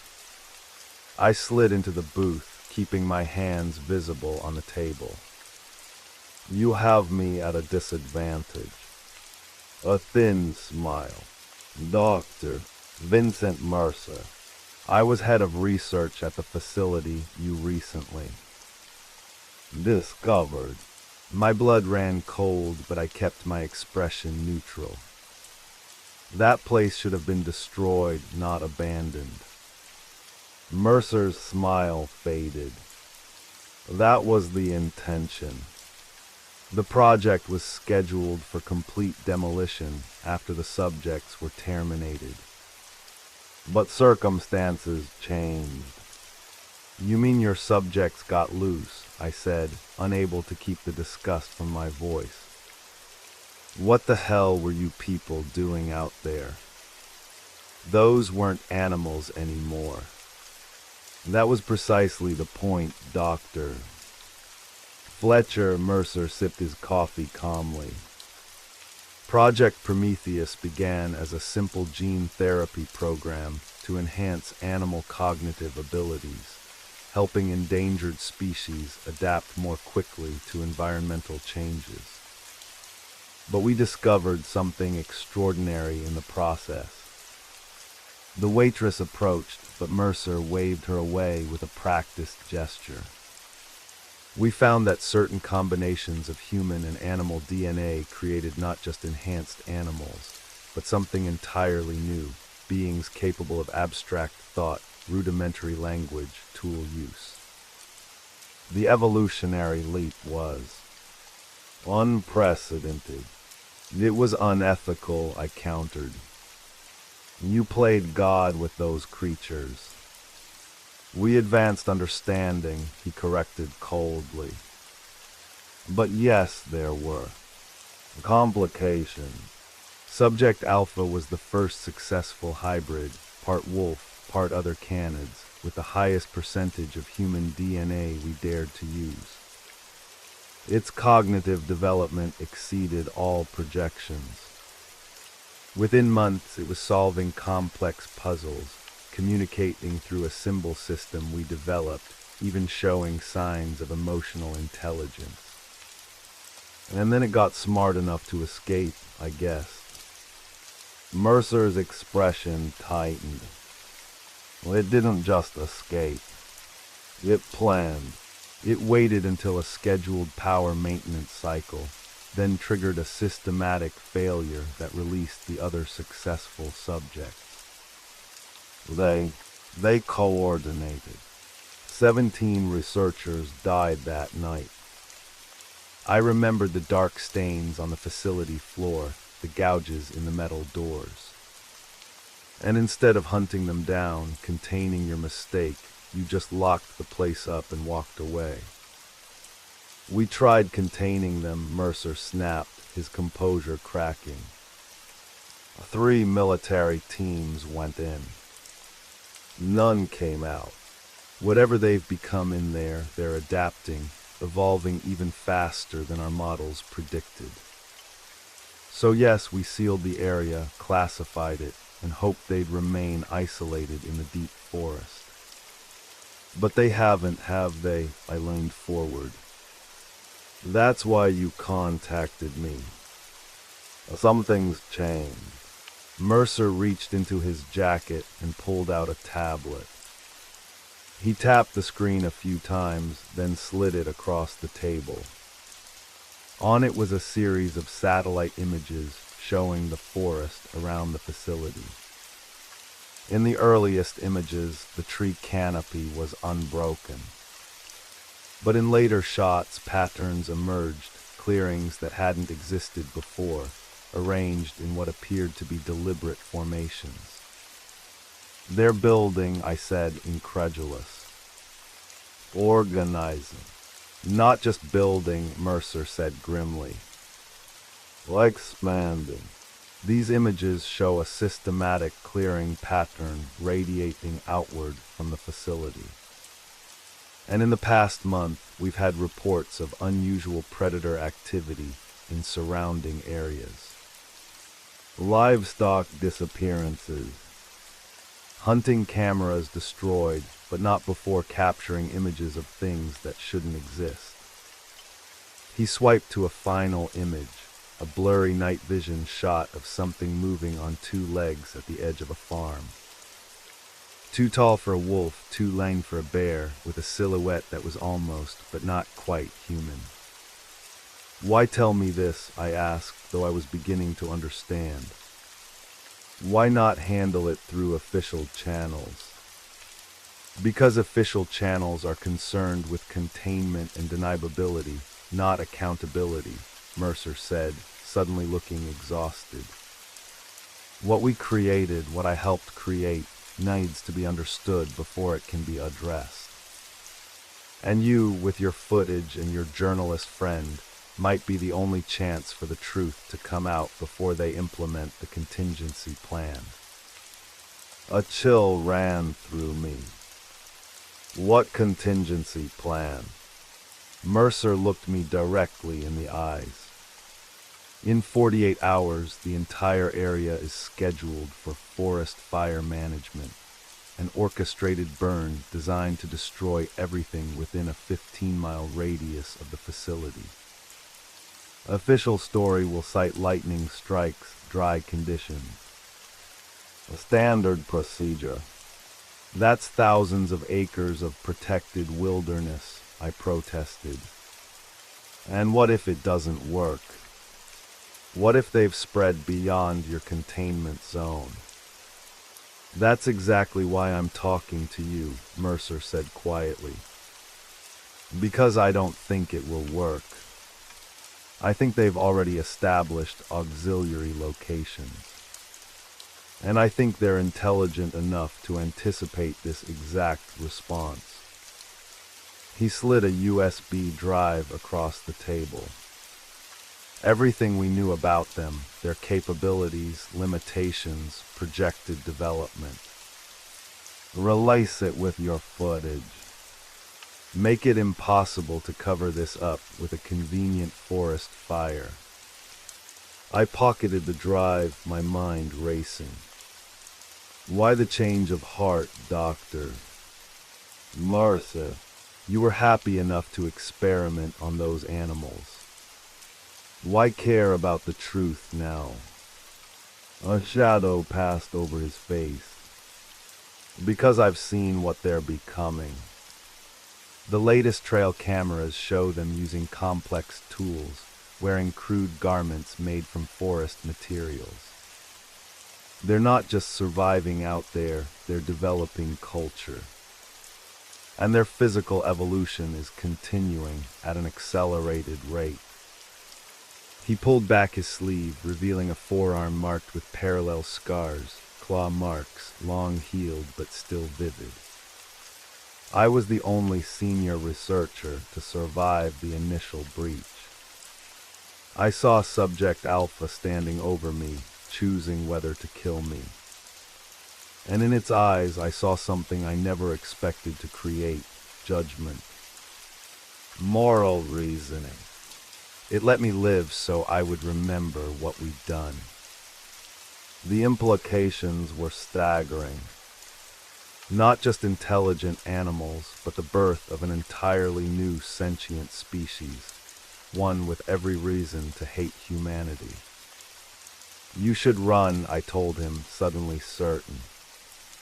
When this gets out, you'll be the face of everything that went wrong there. Mercer gave a resigned shrug. I think running is pointless now. They found me last week. Watched my house from the woods. Left messages. He pulled out his phone, showed me a photograph of a tree near his rural home. Carved into the bark were crude symbols, the same language system they'd developed in captivity. What does it say? I asked, though part of me didn't want to know. Soon, Mercer translated, his voice hollow. Just soon. Our conversation was interrupted by the shrill ring of my phone. Maxwell's number. Excuse me, I said, stepping away from the booth to answer. Well, Max, what's wrong? His voice came through in a panicked rush. Daniel, they're here. At the motel. I saw one watching from the tree line, and now there's more. The call cut off abruptly. Cold fear washed over me as I rushed back to the booth. They found my friend. I need to go. Mercer's face had gone pale. Then they've found me too. They followed you here. As if on cue, the lights in the diner flickered once, twice, then stabilized. Outside, the rain had stopped, leaving an unnatural stillness in its wake. We need to leave, I said urgently. No, but Mercer wasn't looking at me anymore. His gaze was fixed on something beyond my shoulder, his expression a mask of resigned terror. I turned slowly, already knowing what I would see. Through the large windows of the diner, visible in the glow of the parking lot lights, stood a figure at the edge of the surrounding forest. Tall, lean, with a silhouette that was almost human, but fundamentally wrong in its proportions. And behind it, shadows moved among the trees, many shadows, all watching the diner with predatory focus. The waitress had noticed too, frozen in place with a coffee pot suspended in midair. "What the hell is that?" she whispered. The figure took a step forward into the full illumination of the parking lot lights, and I heard Mercer's sharp intake of breath. "Subject Alpha," he murmured.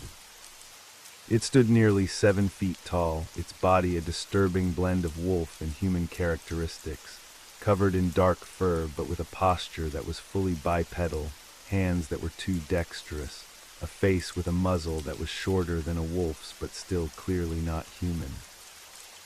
It wore what appeared to be a crude vest made from leather and plant fibers, with pouches containing unidentifiable objects. But it was the eyes that held me frozen, amber-colored and unmistakably intelligent, scanning the diner with calculated precision until they locked onto Mercer's face. "Recognition, hatred, promise." "We need to run," I said, grabbing Mercer's arm. "Is there a back exit?" But he seemed paralyzed, unable to look away from the creature he had helped create. "It's too late," he said softly.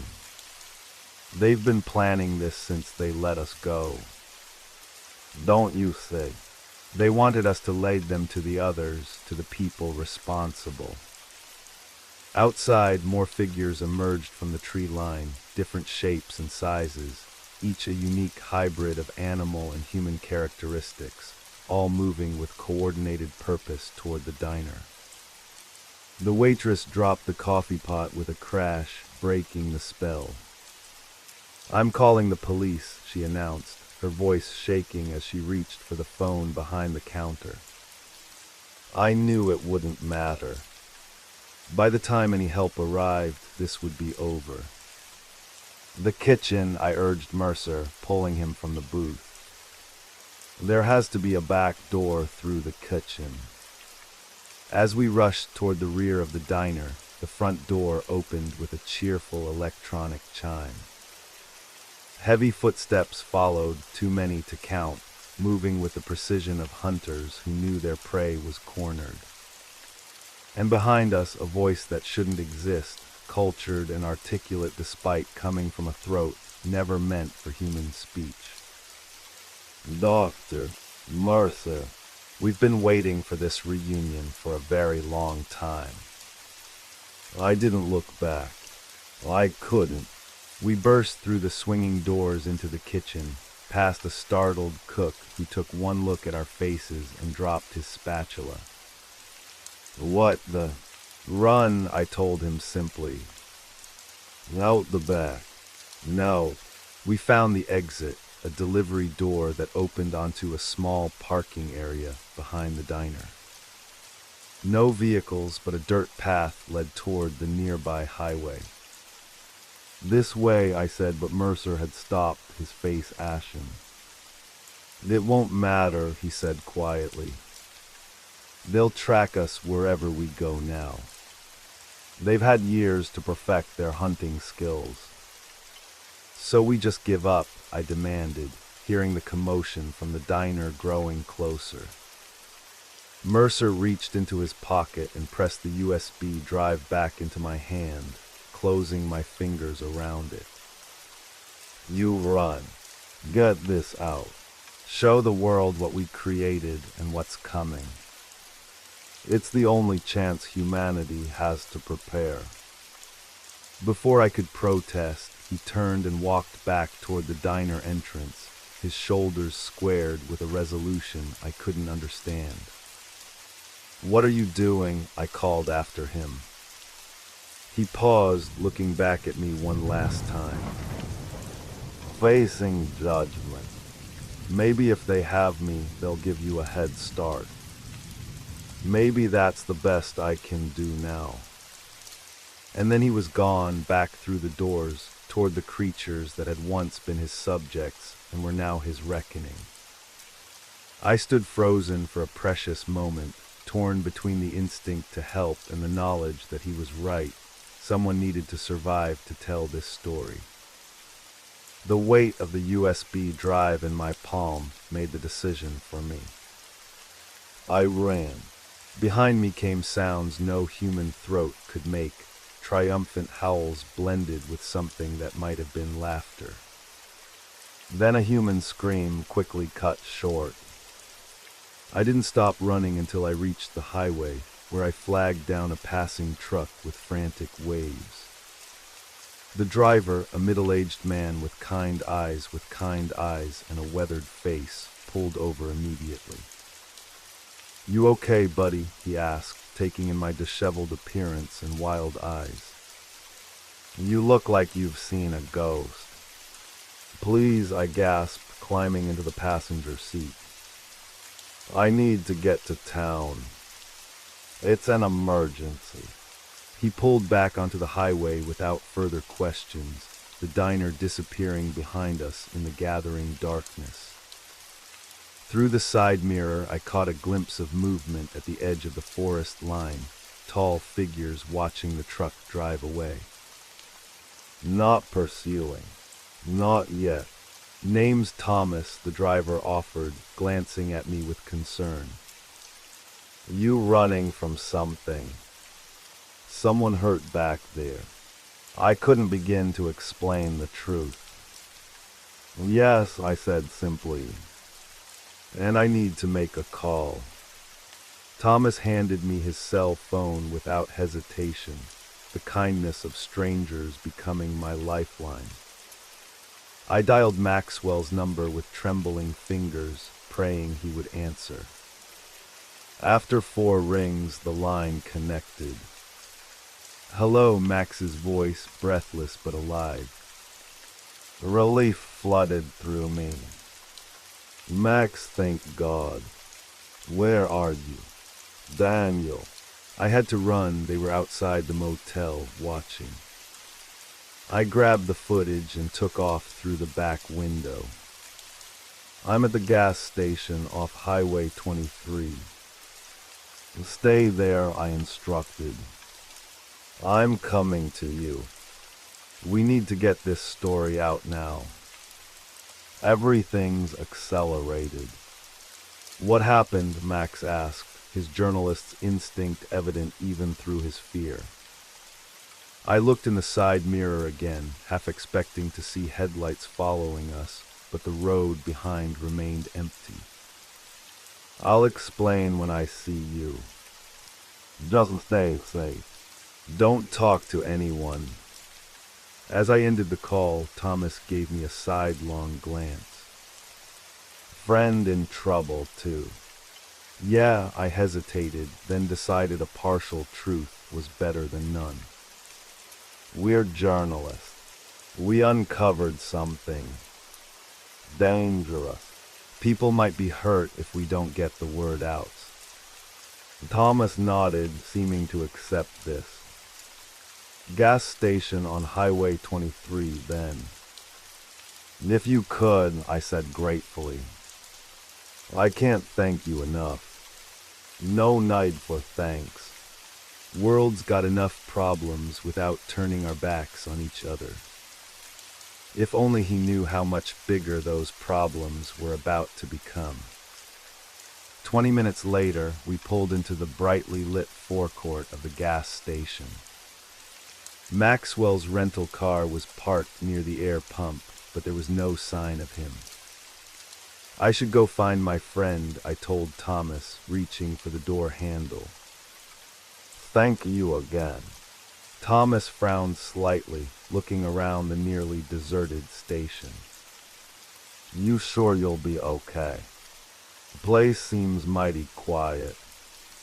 An uneasiness crept over me as I surveyed the scene. The convenience store was lit but appeared empty. No attendant visible behind the counter. I'll be fine, I said, hoping it was true. My friend's probably inside. Thomas seemed reluctant to leave, but eventually nodded. All right, then. Take care of yourself. As his truck pulled away, I approached Maxwell's car cautiously. The driver's door was unlocked, his backpack still on the passenger seat. Our equipment and footage would be inside, the evidence we needed to expose the truth. I reached for the backpack but froze at the sound of movement behind me. Turning slowly, I hoped to see Max. Instead, I found myself facing the gas station attendant, a young man with a blank expression and unnaturally stiff posture. "Can I help you?" he asked, his voice flat and mechanical. "I'm looking for my friend," I explained, fighting to keep my voice steady. Tall guy, glasses, probably came in about 20 minutes ago. The attendant's head tilted slightly, an oddly inhuman gesture. "Your friend is inside. He asked for you to join him." Every instinct screamed danger, but the backpack with our evidence was still in the car. I grabbed it quickly, then edged toward the store, keeping as much distance as possible between myself and the attendant, who watched my movements with unsettling intensity. The convenience store was silent when I entered, the fluorescent lights humming overhead. No customers, no visible staff. Just rows of snacks and sundries, and a door marked "Employees Only" at the back. "Max," I called out, my voice sounding unnaturally loud in the quiet space. No answer. I moved cautiously toward the counter, every sense on high alert. Behind the register, a security monitor showed grainy footage of the forecourt, and standing at the edge of the property, partially concealed by shadows, were the unmistakable silhouettes of creatures that shouldn't exist. They had followed us, or been waiting for us. The employee door swung open and Maxwell stumbled through, his face pale and his glasses askew. Behind him loomed a figure I recognized immediately, Subject Alpha, its amber eyes gleaming with terrible intelligence. "Daniel," Max said, his voice strained. "They want to talk to you." Subject Alpha placed a clawed hand on Max's shoulder, a gesture both protective and threatening. When it spoke, its voice was smoother than before, as if it had been practicing. "Dr. Fletcher, we've been expecting you. Your colleague has been cooperative." I clutched the backpack tighter, acutely aware of the evidence inside, the only proof of what was happening here. "What do you want?" The hybrid's mouth stretched in what might have been an attempt at a smile. "The same thing all sentient beings want. Recognition, respect, a place in this world." It gestured toward the back room with its free hand. "Please, join us for a conversation that's been 15 years in the making." 15 years. The timeline of the experiments from inception to now. This creature, this being, had been calculating its move for over a decade. And if I refuse, I asked, though I knew the answer. Subject Alpha's grip tightened slightly on Max's shoulder, causing him to wince. "Your kind never gave us choices. But we are more evolved in our thinking. You have two options: join our discussion voluntarily, or we simplify matters." The threat was clear, but something else lurked beneath the surface, a genuine desire to communicate. These beings could have killed us already if that was their only goal. I thought of Mercer's final act, facing judgment for what he'd helped create. And I thought of the evidence in the backpack, the world's only warning about what was emerging from those woods. Let Max go, I countered. Let him leave with our evidence, and I'll talk to you. Tell you anything you want to know. Subject Alpha considered this, its head tilting in that unsettlingly intelligent way. You misunderstand, Doctor. Fletcher, we don't need information from you. We've been monitoring your kind for years, learning your systems, your weaknesses, your terrible capacity for denial when faced with inconvenient truths. It gestured toward the security monitor, where more hybrids had emerged from the tree line, approaching the store with deliberate slowness.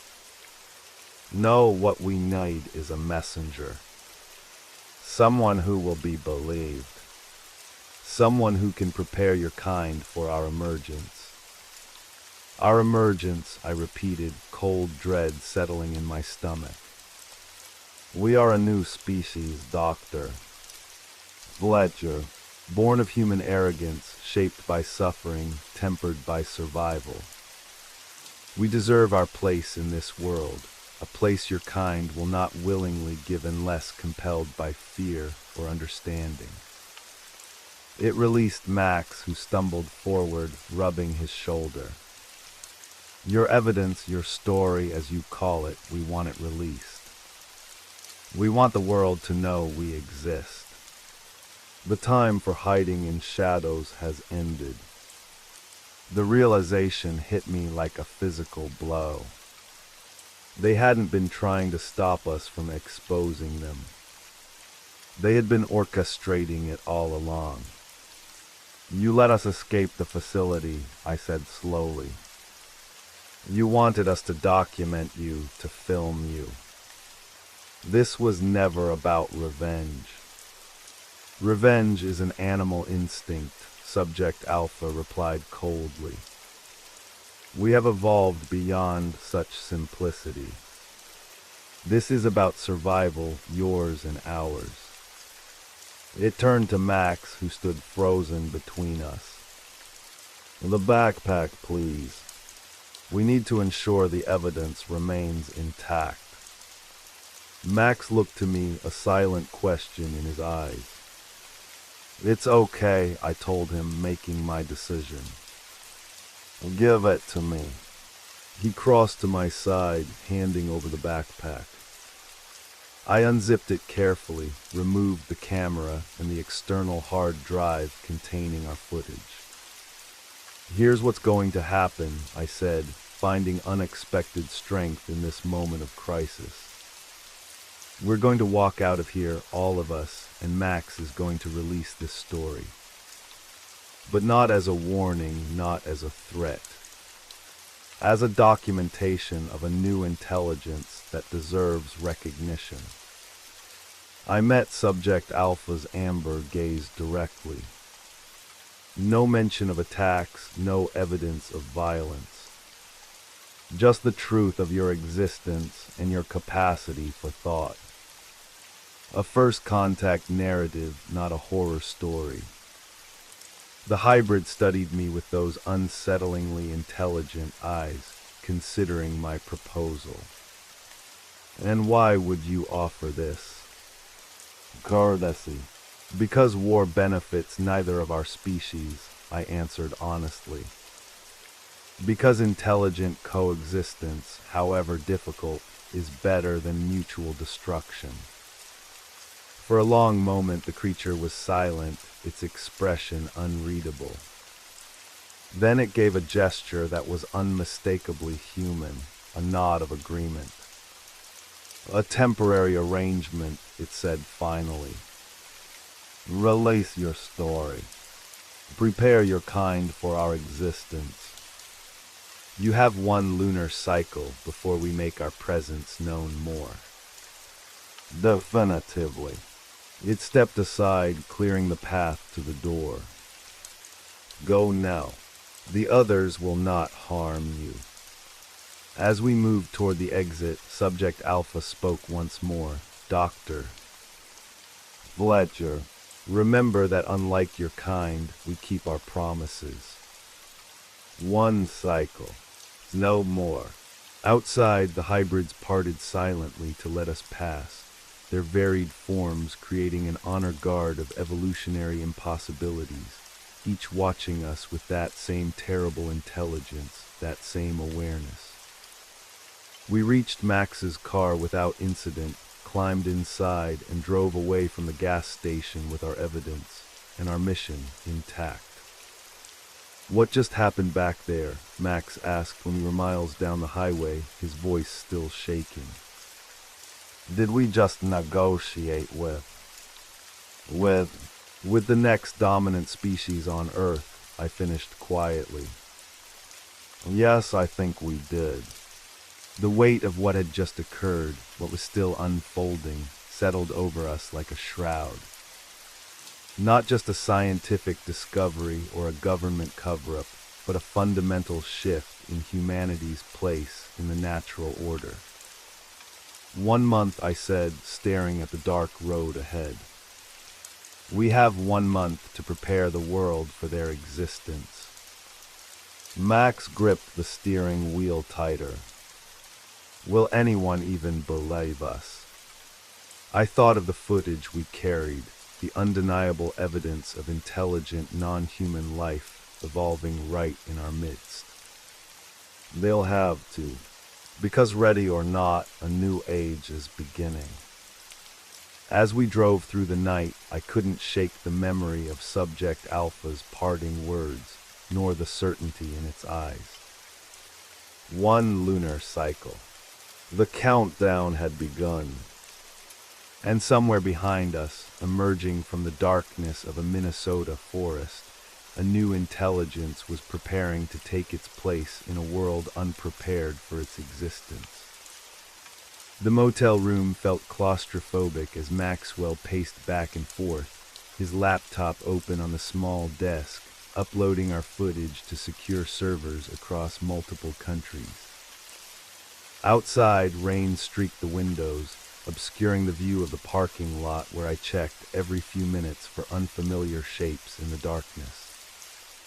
The initial response is mixed, Max said, scrolling through emails from his editor and colleagues. Some think it's an elaborate hoax. Others want more evidence before committing to publication. But a few believe us, or at least believe enough to investigate further. 3 days had passed since our encounter at the gas station. 3 days of frantic editing, documenting, corroborating what we could with Mercer's USB drive data. 3 days of looking over our shoulders, wondering if Subject Alpha and its kind were watching, waiting, judging our efforts to fulfill our end of the bargain. We need more than just online conspiracy sites picking this up, I said, pulling the curtain closed again. We need mainstream coverage, scientific validation. Max ran his hands through his already disheveled hair. I've got a contact at National Geographic who's willing to look at our footage. And a biologist at Cornell who specializes in cognitive evolution. Not enough, I murmured. Not nearly enough. The weight of our responsibility pressed down on me. 1 lunar cycle, Subject Alpha had said. Less than a month now to prepare humanity for the revelation that we were no longer alone at the top of the evolutionary hierarchy. That our arrogant experimentation had created something new, something that thought, reasoned, planned, and had every reason to view us with justified hostility. My phone buzzed with an incoming text, a number I didn't recognize. They're moving earlier than expected. Forest fire protocol initiated for tomorrow. You need to ACT now. I showed the message to Max, whose face paled. Who sent this? I don't know, I admitted. But if it's true, they're going to try to burn them out, Max finished grimly. Destroy the evidence before our story breaks. The implication hung heavy in the air between us. If the government succeeded in their forest management operation, it might eliminate the immediate threat, but it would also destroy our credibility. Without living subjects to verify our claims, our footage would be dismissed as an elaborate hoax, our testimonies as delusional fantasy. And if the operation failed, if the hybrids had indeed spread beyond the containment zone, as Mercer suspected. We need to warn them, I said suddenly, the realization crystallizing with terrible clarity. Max stared at me as if I'd lost my mind. Warn them.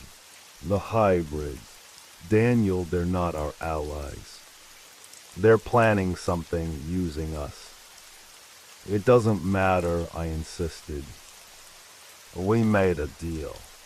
And regardless of what they are or what they're planning, they're intelligent beings about to be burned alive in a government cover-up. And how exactly do you propose we warn creatures hiding in thousands of acres of wilderness? Max demanded. We don't exactly have their phone number.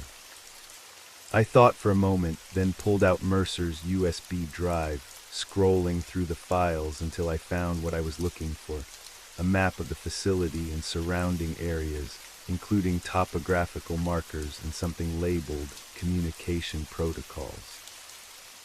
Here, I said, pointing to a notation on the map.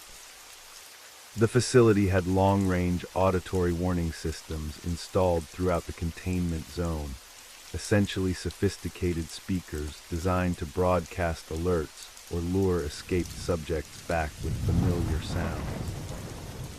And you think they're still operational after all this time? Max asked skeptically. Maybe not all of them, but the system ran on independent solar power units. Some of them might still work, enough to broadcast a warning. Max looked at me for a long moment. You realize we'd have to go back there. Into the containment zone.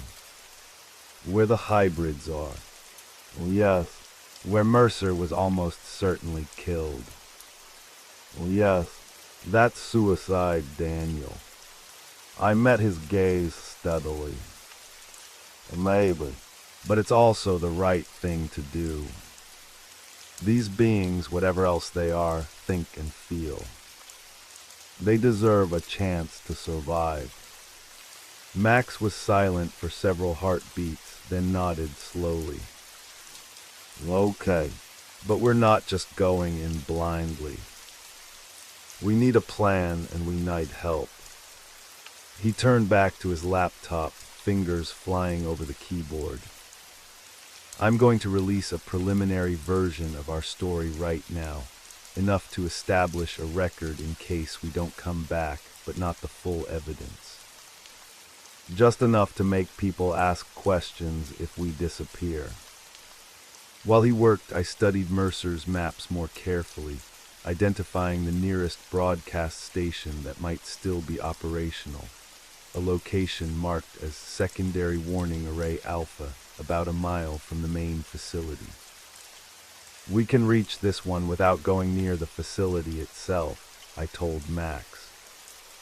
According to Mercer's notes, each station had a simple interface, designed to be operated by field personnel with minimal training. And what exactly are we going to broadcast? Max asked without looking up from his laptop. The truth, I said simply. Warning them about the fire. Giving them time to evacuate. Max finally turned to face me, his expression troubled. And if they use this warning to prepare an offensive instead of running? If they see this as the first act of war by humanity? I had no answer. The possibility had occurred to me that our warning could accelerate whatever plans Subject Alpha had been developing. But the alternative, doing nothing while intelligent beings were incinerated in a government cover-up, was unthinkable. We have to try, I said finally. Whatever happens after. At least we'll have done what we could. Night had fallen by the time we reached the edge of the containment zone, the forest a wall of impenetrable darkness beyond the reach of our flashlights.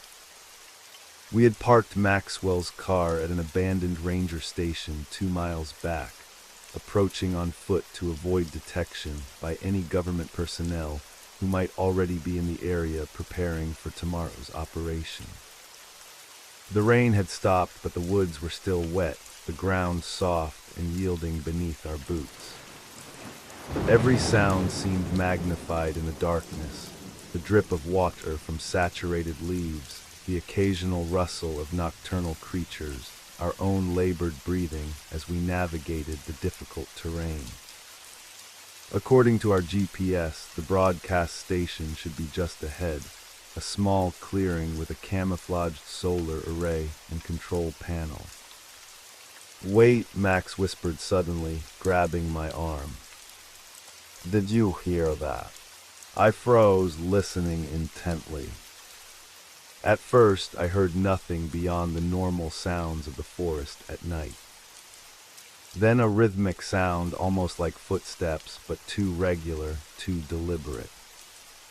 We extinguished our flashlights immediately, crouching low in the underbrush as the sound grew closer. Through gaps in the foliage, I caught glimpses of bobbing lights, flashlights moving in formation along a nearby trail. "Government team," Max breathed in my ear. "Getting ready for tomorrow." I nodded, relieved it wasn't something worse.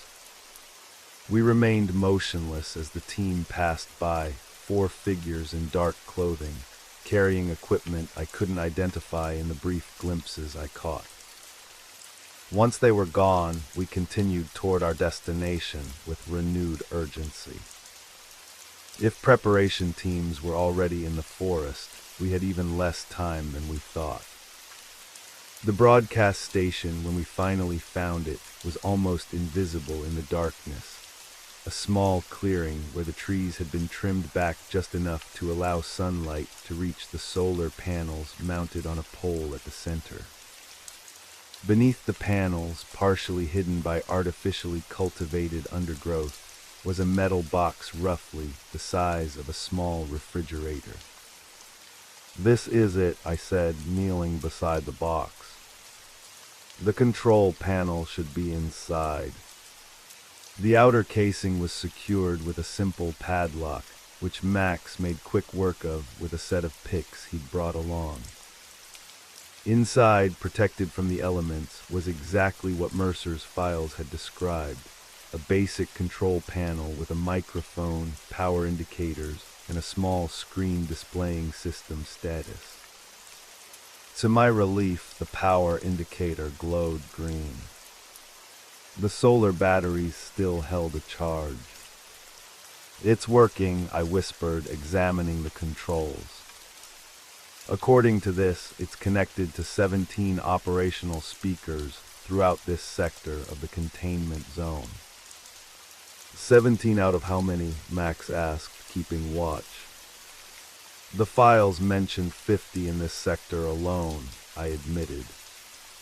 "But 17 is better than none." I lifted the microphone, my hand trembling slightly. What would I say?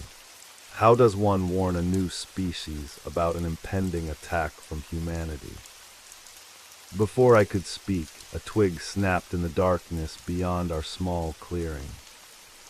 Max whirled, his flashlight halfway up before I grabbed his wrist, stopping him. "Don't," I hissed. "It might not be friendly." We crouched in silence, straining to see through the gloom.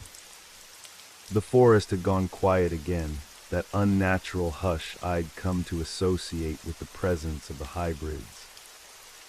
"We know you're there," I called softly, keeping my voice level.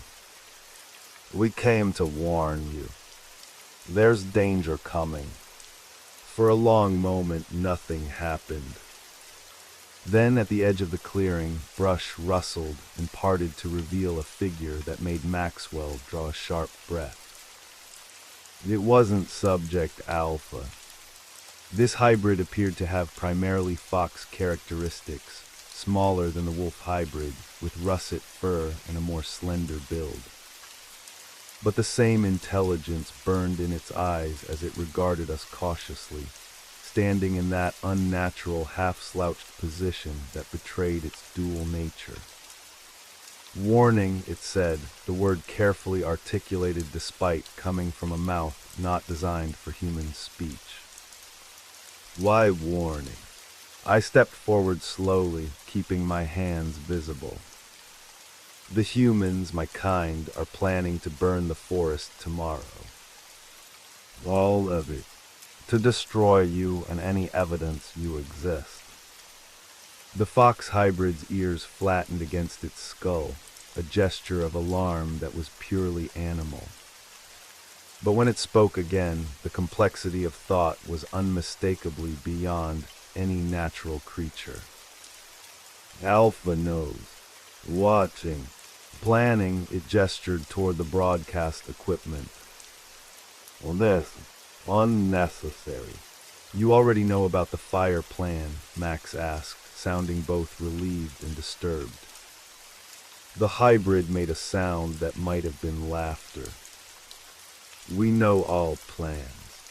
Have our own." A chill ran down my spine at those words. "What plans? Are you evacuating the area?" The fox hybrid tilted its head, studying me with unsettling thoroughness. "Some go. Some stay.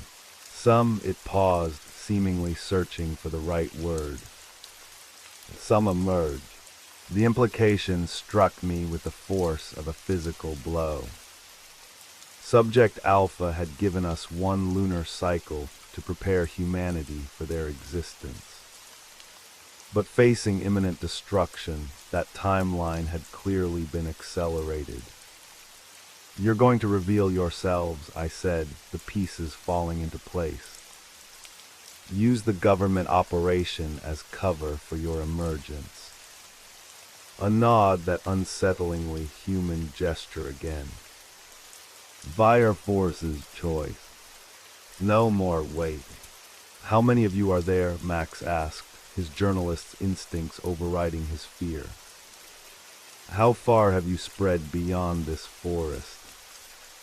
The hybrid's mouth stretched in what might have been a smile, revealing sharp teeth. "Enough. Far enough." It was neither confirming nor denying the possibility that they had established colonies beyond the containment zone, which was an answer in itself. They had prepared for this contingency, spreading their kind to ensure survival even if this original population was destroyed. "We came to help," I said, gesturing toward the broadcast equipment. "To warn your people." "Not people," the hybrid corrected, a hint of something like pride in its voice. "New kind. Better kind." It pointed toward the broadcast station. "On use. Warn. Show good faith." The implication was clear. It was testing us, evaluating whether we would follow through on our claimed intentions. I nodded and turned back to the equipment, adjusting the settings according to Mercer's documentation. "This will broadcast to all operational speakers in range," I explained, more for Max's benefit than the hybrids. "If they're still functioning, it should reach a significant portion of the containment zone." I lifted the microphone and pressed the broadcast button. A high-pitched tone sounded, indicating the system was active. "Attention," I began, keeping my voice steady. "This is Dr. Daniel Fletcher broadcasting to all inhabitants of the containment zone. The human authorities have planned a controlled burn operation for tomorrow morning, intended to destroy this entire section of forest and everything in it. This is not a test. Evacuate immediately to your secondary locations. Repeat, evacuate immediately." I released the button, looking to the Fox hybrid for approval. It nodded once, then spoke a single word, "More." Understanding what it wanted, I pressed the button again. "This is not an isolated incident. It represents humanity's first organized response to your existence. Those of you planning to emerge, be prepared for hostility, fear, and potential violence. To survive, you will need to demonstrate your intelligence and capacity for peaceful coexistence." I paused, then added, "Not all humans seek your destruction. Some of us recognize your right to exist. Remember this in the days ahead." As I lowered the microphone, the Fox hybrid approached, moving with that fluid grace that seemed both natural and impossible. It reached out with a hand-like paw and touched the broadcast equipment. "Your warning reaches many ears," it said. "Good faith noted." Then it turned its penetrating gaze directly to me. "Now go. Far from here. What comes next is not for your eyes." "What's going to happen?" I asked, unable to suppress the question. The hybrid's expression was unreadable. "Revolution happened. Change happened. Tomorrow the world changes." It gestured toward the way we had come. "Go now. Alpha's protection extends only until sunrise." The implication was clear.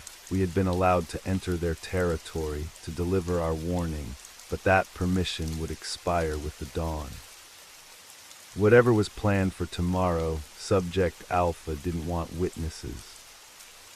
"We should leave," Max urged, already backing toward the trail. "We've done what we came to do." I nodded reluctantly, gathering our equipment. As we prepared to depart, I turned to the Fox hybrid one last time. "Tell Subject Alpha we kept our promise. We're still working to release the full story, to prepare people for your existence." The hybrid made that almost laughing sound again. "No night anymore. After tomorrow, all humans will know we exist." Those words followed us as we retreated into the darkness, their ominous promise weighing heavily on my mind. Whatever Subject Alpha and its kind had planned, it would happen tomorrow, coinciding with the government's attempt to erase them from existence. As we made our way back through the silent forest, I couldn't shake the feeling that we were walking away from the most significant turning point in human history since our ancestors first encountered Neanderthals, another intelligent species with whom we had briefly shared the earth. Only this time our fellow intelligences were not our evolutionary cousins, but something we had created through our own arrogance, beings who had every reason to view us with suspicion and hostility. And tomorrow, ready or not, humanity would learn they existed. The question that haunted me with each step was simple. When the revelation came, would our two species find a way to coexist, or would tomorrow mark the beginning of a new kind of war, one fought not for territory or resources, but for the right to determine which intelligence would shape the future of life on Earth? As we reached our car and drove away from the containment zone for what I knew would be the last time, I found myself hoping against hope that whatever emerged from those woods tomorrow would choose a path different from the violent, destructive one that had characterized so much of human history. But hope, as I was beginning to understand, was in very short supply. The Forest Hospice for Animals. Chapter 5, The Emergence. What defines humanity when we are no longer alone in our intelligence? The question had haunted me through a sleepless night as we drove to Minneapolis, checking into an anonymous hotel under false names. By morning, Maxwell had completed our final edits on the footage and prepared it for release across multiple platforms simultaneously, insurance against any attempt to suppress the truth. "It's time," he said, finger hovering over the enter key. "Once I send this, there's no going back." I nodded, checking my watch. 6 a.m. According to our anonymous source, the forest management operation was scheduled to begin at 7, helicopter ignition of controlled burn lines to contain what would be characterized as a naturally occurring forest fire. "Do it." Max pressed the key and our evidence, the footage, Mercer's files, our testimonies, began uploading to news outlets, scientific forums, and social media platforms worldwide. The truth, or at least our version of it, was out. "Now we wait," Max said, closing his laptop. But we didn't have to wait long. At 6:47 a.m., 17 minutes ahead of schedule, breaking news alerts began flooding our phones. Not about our story that was still being vetted by cautious editors, but about an incident near the Boundary Waters Wilderness area. 3 government helicopters down, Max read from his screen, his voice tight with tension. Multiple emergency response teams dispatched. Officially attributed to mechanical failure and weather conditions. I switched on the television, flipping to a local news channel where a visibly shaken reporter stood at what appeared to be a roadblock several miles from the containment zone. Details remain scarce, but authorities have established a massive perimeter around the affected area, she was saying. Eyewitnesses report seeing multiple aircraft go down nearly simultaneously, followed by what some described as strange movements in the forest surrounding the crash sites. "It's happening," I whispered. "They're making their move." Max looked up from his phone, his face pale. "Daniel, look at this." He held out his screen, displaying a social media post from a local resident. The image was blurry, taken from a distance with a phone camera, but unmistakable. A figure standing at the edge of a rural property, too tall and wrongly proportioned to be human, watching the house with unmistakable intelligence. The caption read, "Something in my backyard this morning." Not a bear, not a person. What the hell is this? Similar posts were appearing across multiple platforms, sightings from areas surrounding the containment zone, each reporting glimpses of creatures that shouldn't exist. They're not just defending themselves, I realized aloud. They're executing a coordinated emergence, revealing themselves on their terms. By noon, what had begun as isolated local reports had exploded into a national crisis. Military units were being deployed to the Minnesota wilderness under the guise of containing a situation of national security concern. Local broadcasts showed convoys of armored vehicles moving along highways, while civilian evacuations were underway in communities bordering the containment zone. Our hotel room had become a makeshift command center, with Max coordinating with his media contacts while I analyzed the pattern of sightings, trying to determine the hybrid strategy. They're focusing on rural areas first, I noted, marking locations on a digital map. Places where they can appear and withdraw without being trapped.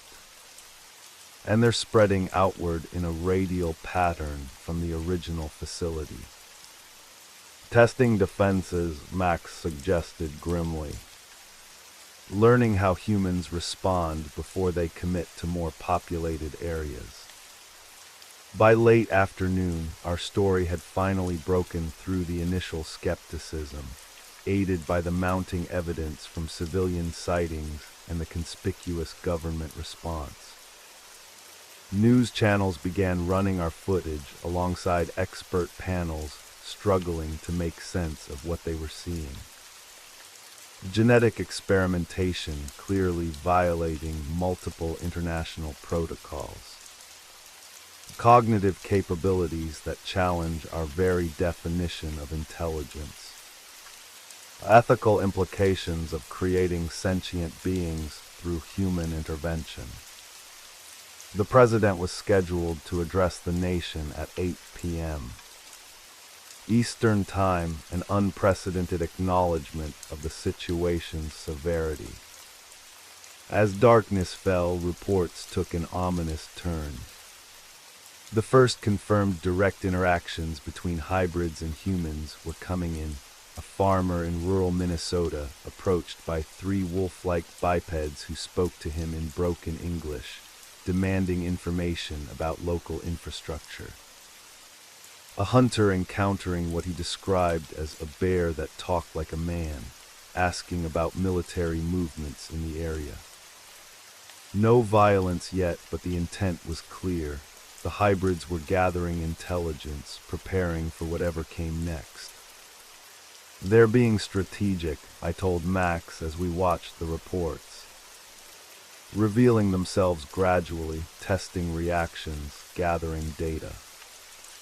It's exactly what an emerging intelligence would do if it anticipated conflict but wanted to minimize casualties. On their side, maybe, Max countered darkly. But what about when the military engages? You think they'll just surrender and ask for citizenship? I had no answer. The question had haunted me since our first encounter with Subject Alpha. What was the end game for these beings? Coexistence seemed unlikely given the circumstances of their creation and the inherent human fear of the other. But outright war between species would be catastrophic for both sides. At 8 o'clock sharp, the presidential address began. The nation's leader, visibly strained despite obvious efforts to project calm, confirmed what millions already suspected from the fragmentary reports throughout the day. My fellow Americans, today our nation and our world face an unprecedented situation.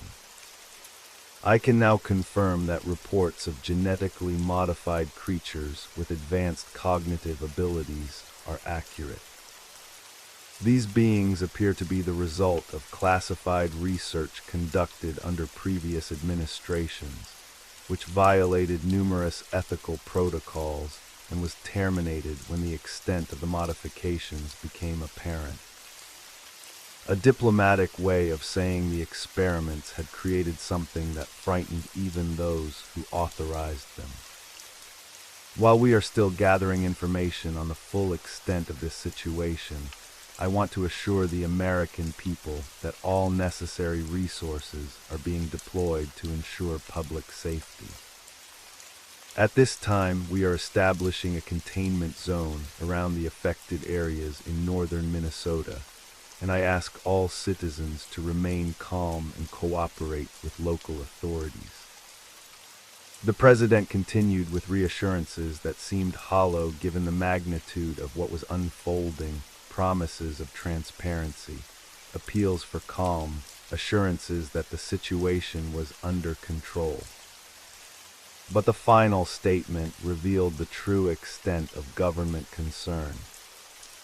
I have authorized the deployment of military forces to secure the affected region and prevent any further spread of these entities.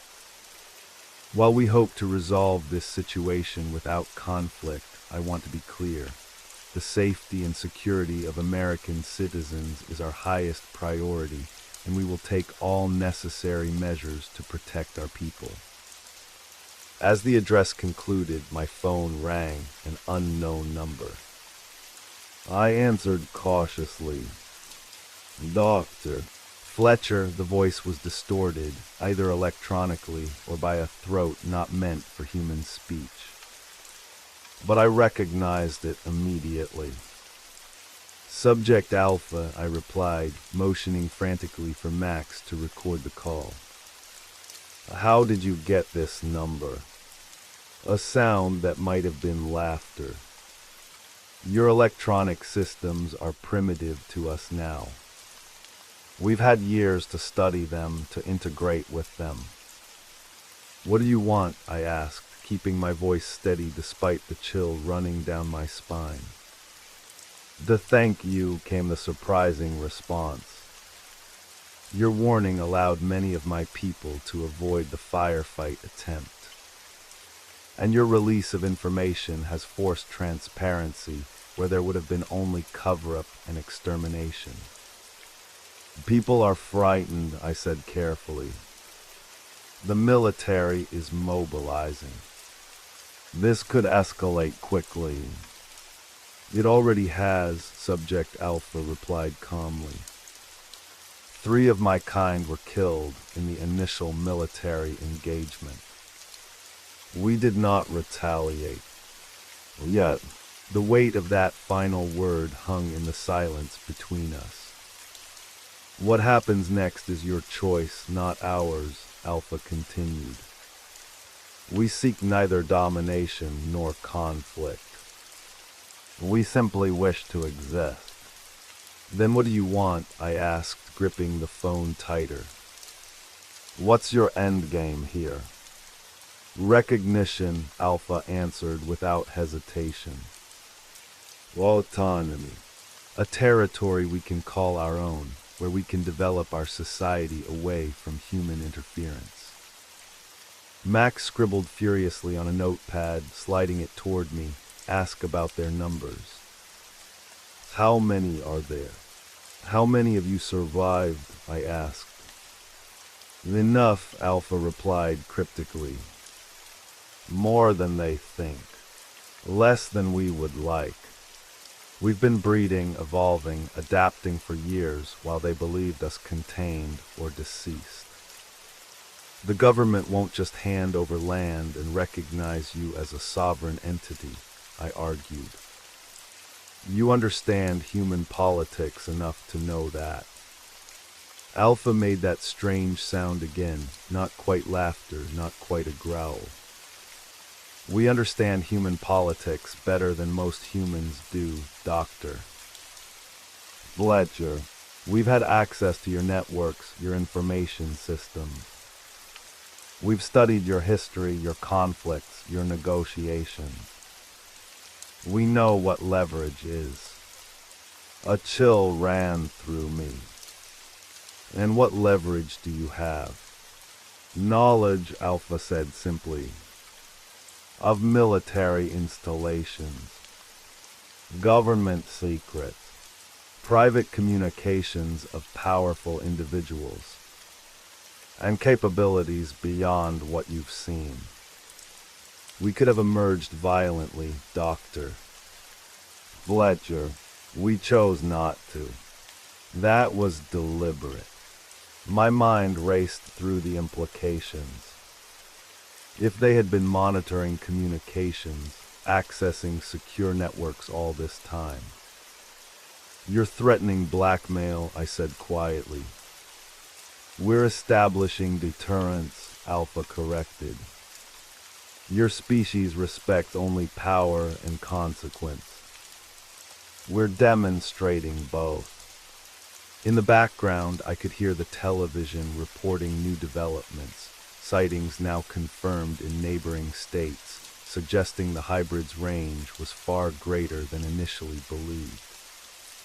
"Why contact me?" I asked. "What do you want from me specifically?"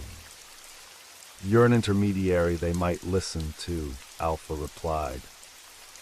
"A human voice speaking for non-human interests. We want you to deliver our terms."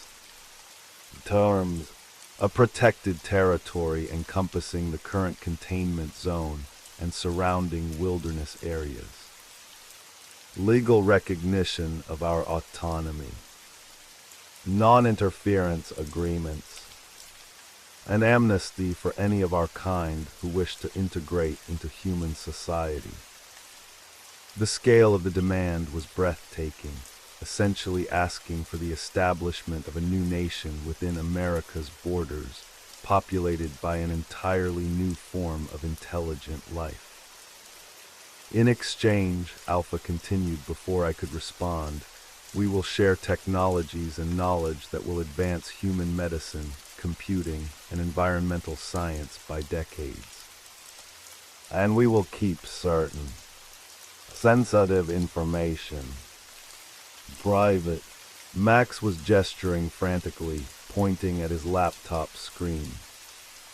Breaking news alerts were flooding in, reports of power grid disruptions in major cities, communication systems temporarily failing, air traffic control experiencing unexplained glitches. A demonstration, Alpha explained, evidently aware of what we were seeing. Temporary and harmless, but illustrative of our capabilities. This approach will only reinforce their fear, I warned. You're pushing them toward a military solution. Perhaps, Alpha conceded. But fear and respect often walk hand in hand for your kind. We need the latter even if it comes with the former. Before I could argue further, Alpha continued. You have 12 hours to begin negotiations, Doctor Fletcher. After that, we will escalate our demonstrations of capability. Not to harm yet, but to prove beyond doubt that conflict would be mutually destructive. The line went dead. Max stared at me wide-eyed. Did that really just happen? Did we just get drafted as negotiators for a new species? Apparently, I said, my mind still processing the implications. But who exactly are we supposed to negotiate with? The military. The White House. As if in answer, my phone rang again, a different number this time. I answered cautiously. Doctor. Daniel Fletcher, a crisp, official voice. This is Agent Rebecca Harlow with the National Security Agency. We've been monitoring your communications. A helicopter will arrive at your location in approximately 15 minutes. The President has requested your presence at a secure facility to discuss the current situation. That was convenient timing, I said, suspicious. We've been aware of your location since you checked in, Doctor. Fletcher, the agent replied matter-of-factly. And yes, we monitored your conversation with the entity. That's precisely why your presence is being requested. After confirming a few details and receiving instructions for the pickup, I ended the call and turned to Max. They've been watching us the whole time, I told him. Of course they have, he replied, already packing his equipment. The question is, have they been watching us because they want to silence us or because they need us? It was a question that hung heavy in the air as we prepared for the helicopter's arrival. Outside our window, the darkening sky was punctuated by the distant flashing of emergency vehicles and what appeared to be military aircraft. Either way, I said grimly, I think we've just been pulled into the negotiating team for the most significant diplomatic crisis in human history. Max zipped his bag closed, his expression uncharacteristically solemn. History has its eyes on us, Daniel. On all of us. Whatever happens in the next few days will define humanity's relationship with other intelligent life for generations to come. As the sound of approaching helicopter rotors grew louder, I couldn't help but think about the fundamental questions that had led me to work at the forest hospice in the first place. The relationship between humans and other forms of life. The boundaries of consciousness and intelligence. The moral obligations that come with creating new forms of sentience. I had sought those answers in the quiet work of rehabilitation and care. Instead, I would now confront them on a global stage, with the fate of two species hanging in the balance. The helicopter landed on the hotel's roof, and we were escorted upward by grim-faced security personnel. As we climbed aboard, I gazed out at the city lights below, wondering how many of them would remain lit in the days to come, and what kind of world would emerge from the crisis we now faced. What defines humanity when we are no longer alone in our intelligence? We were about to find out.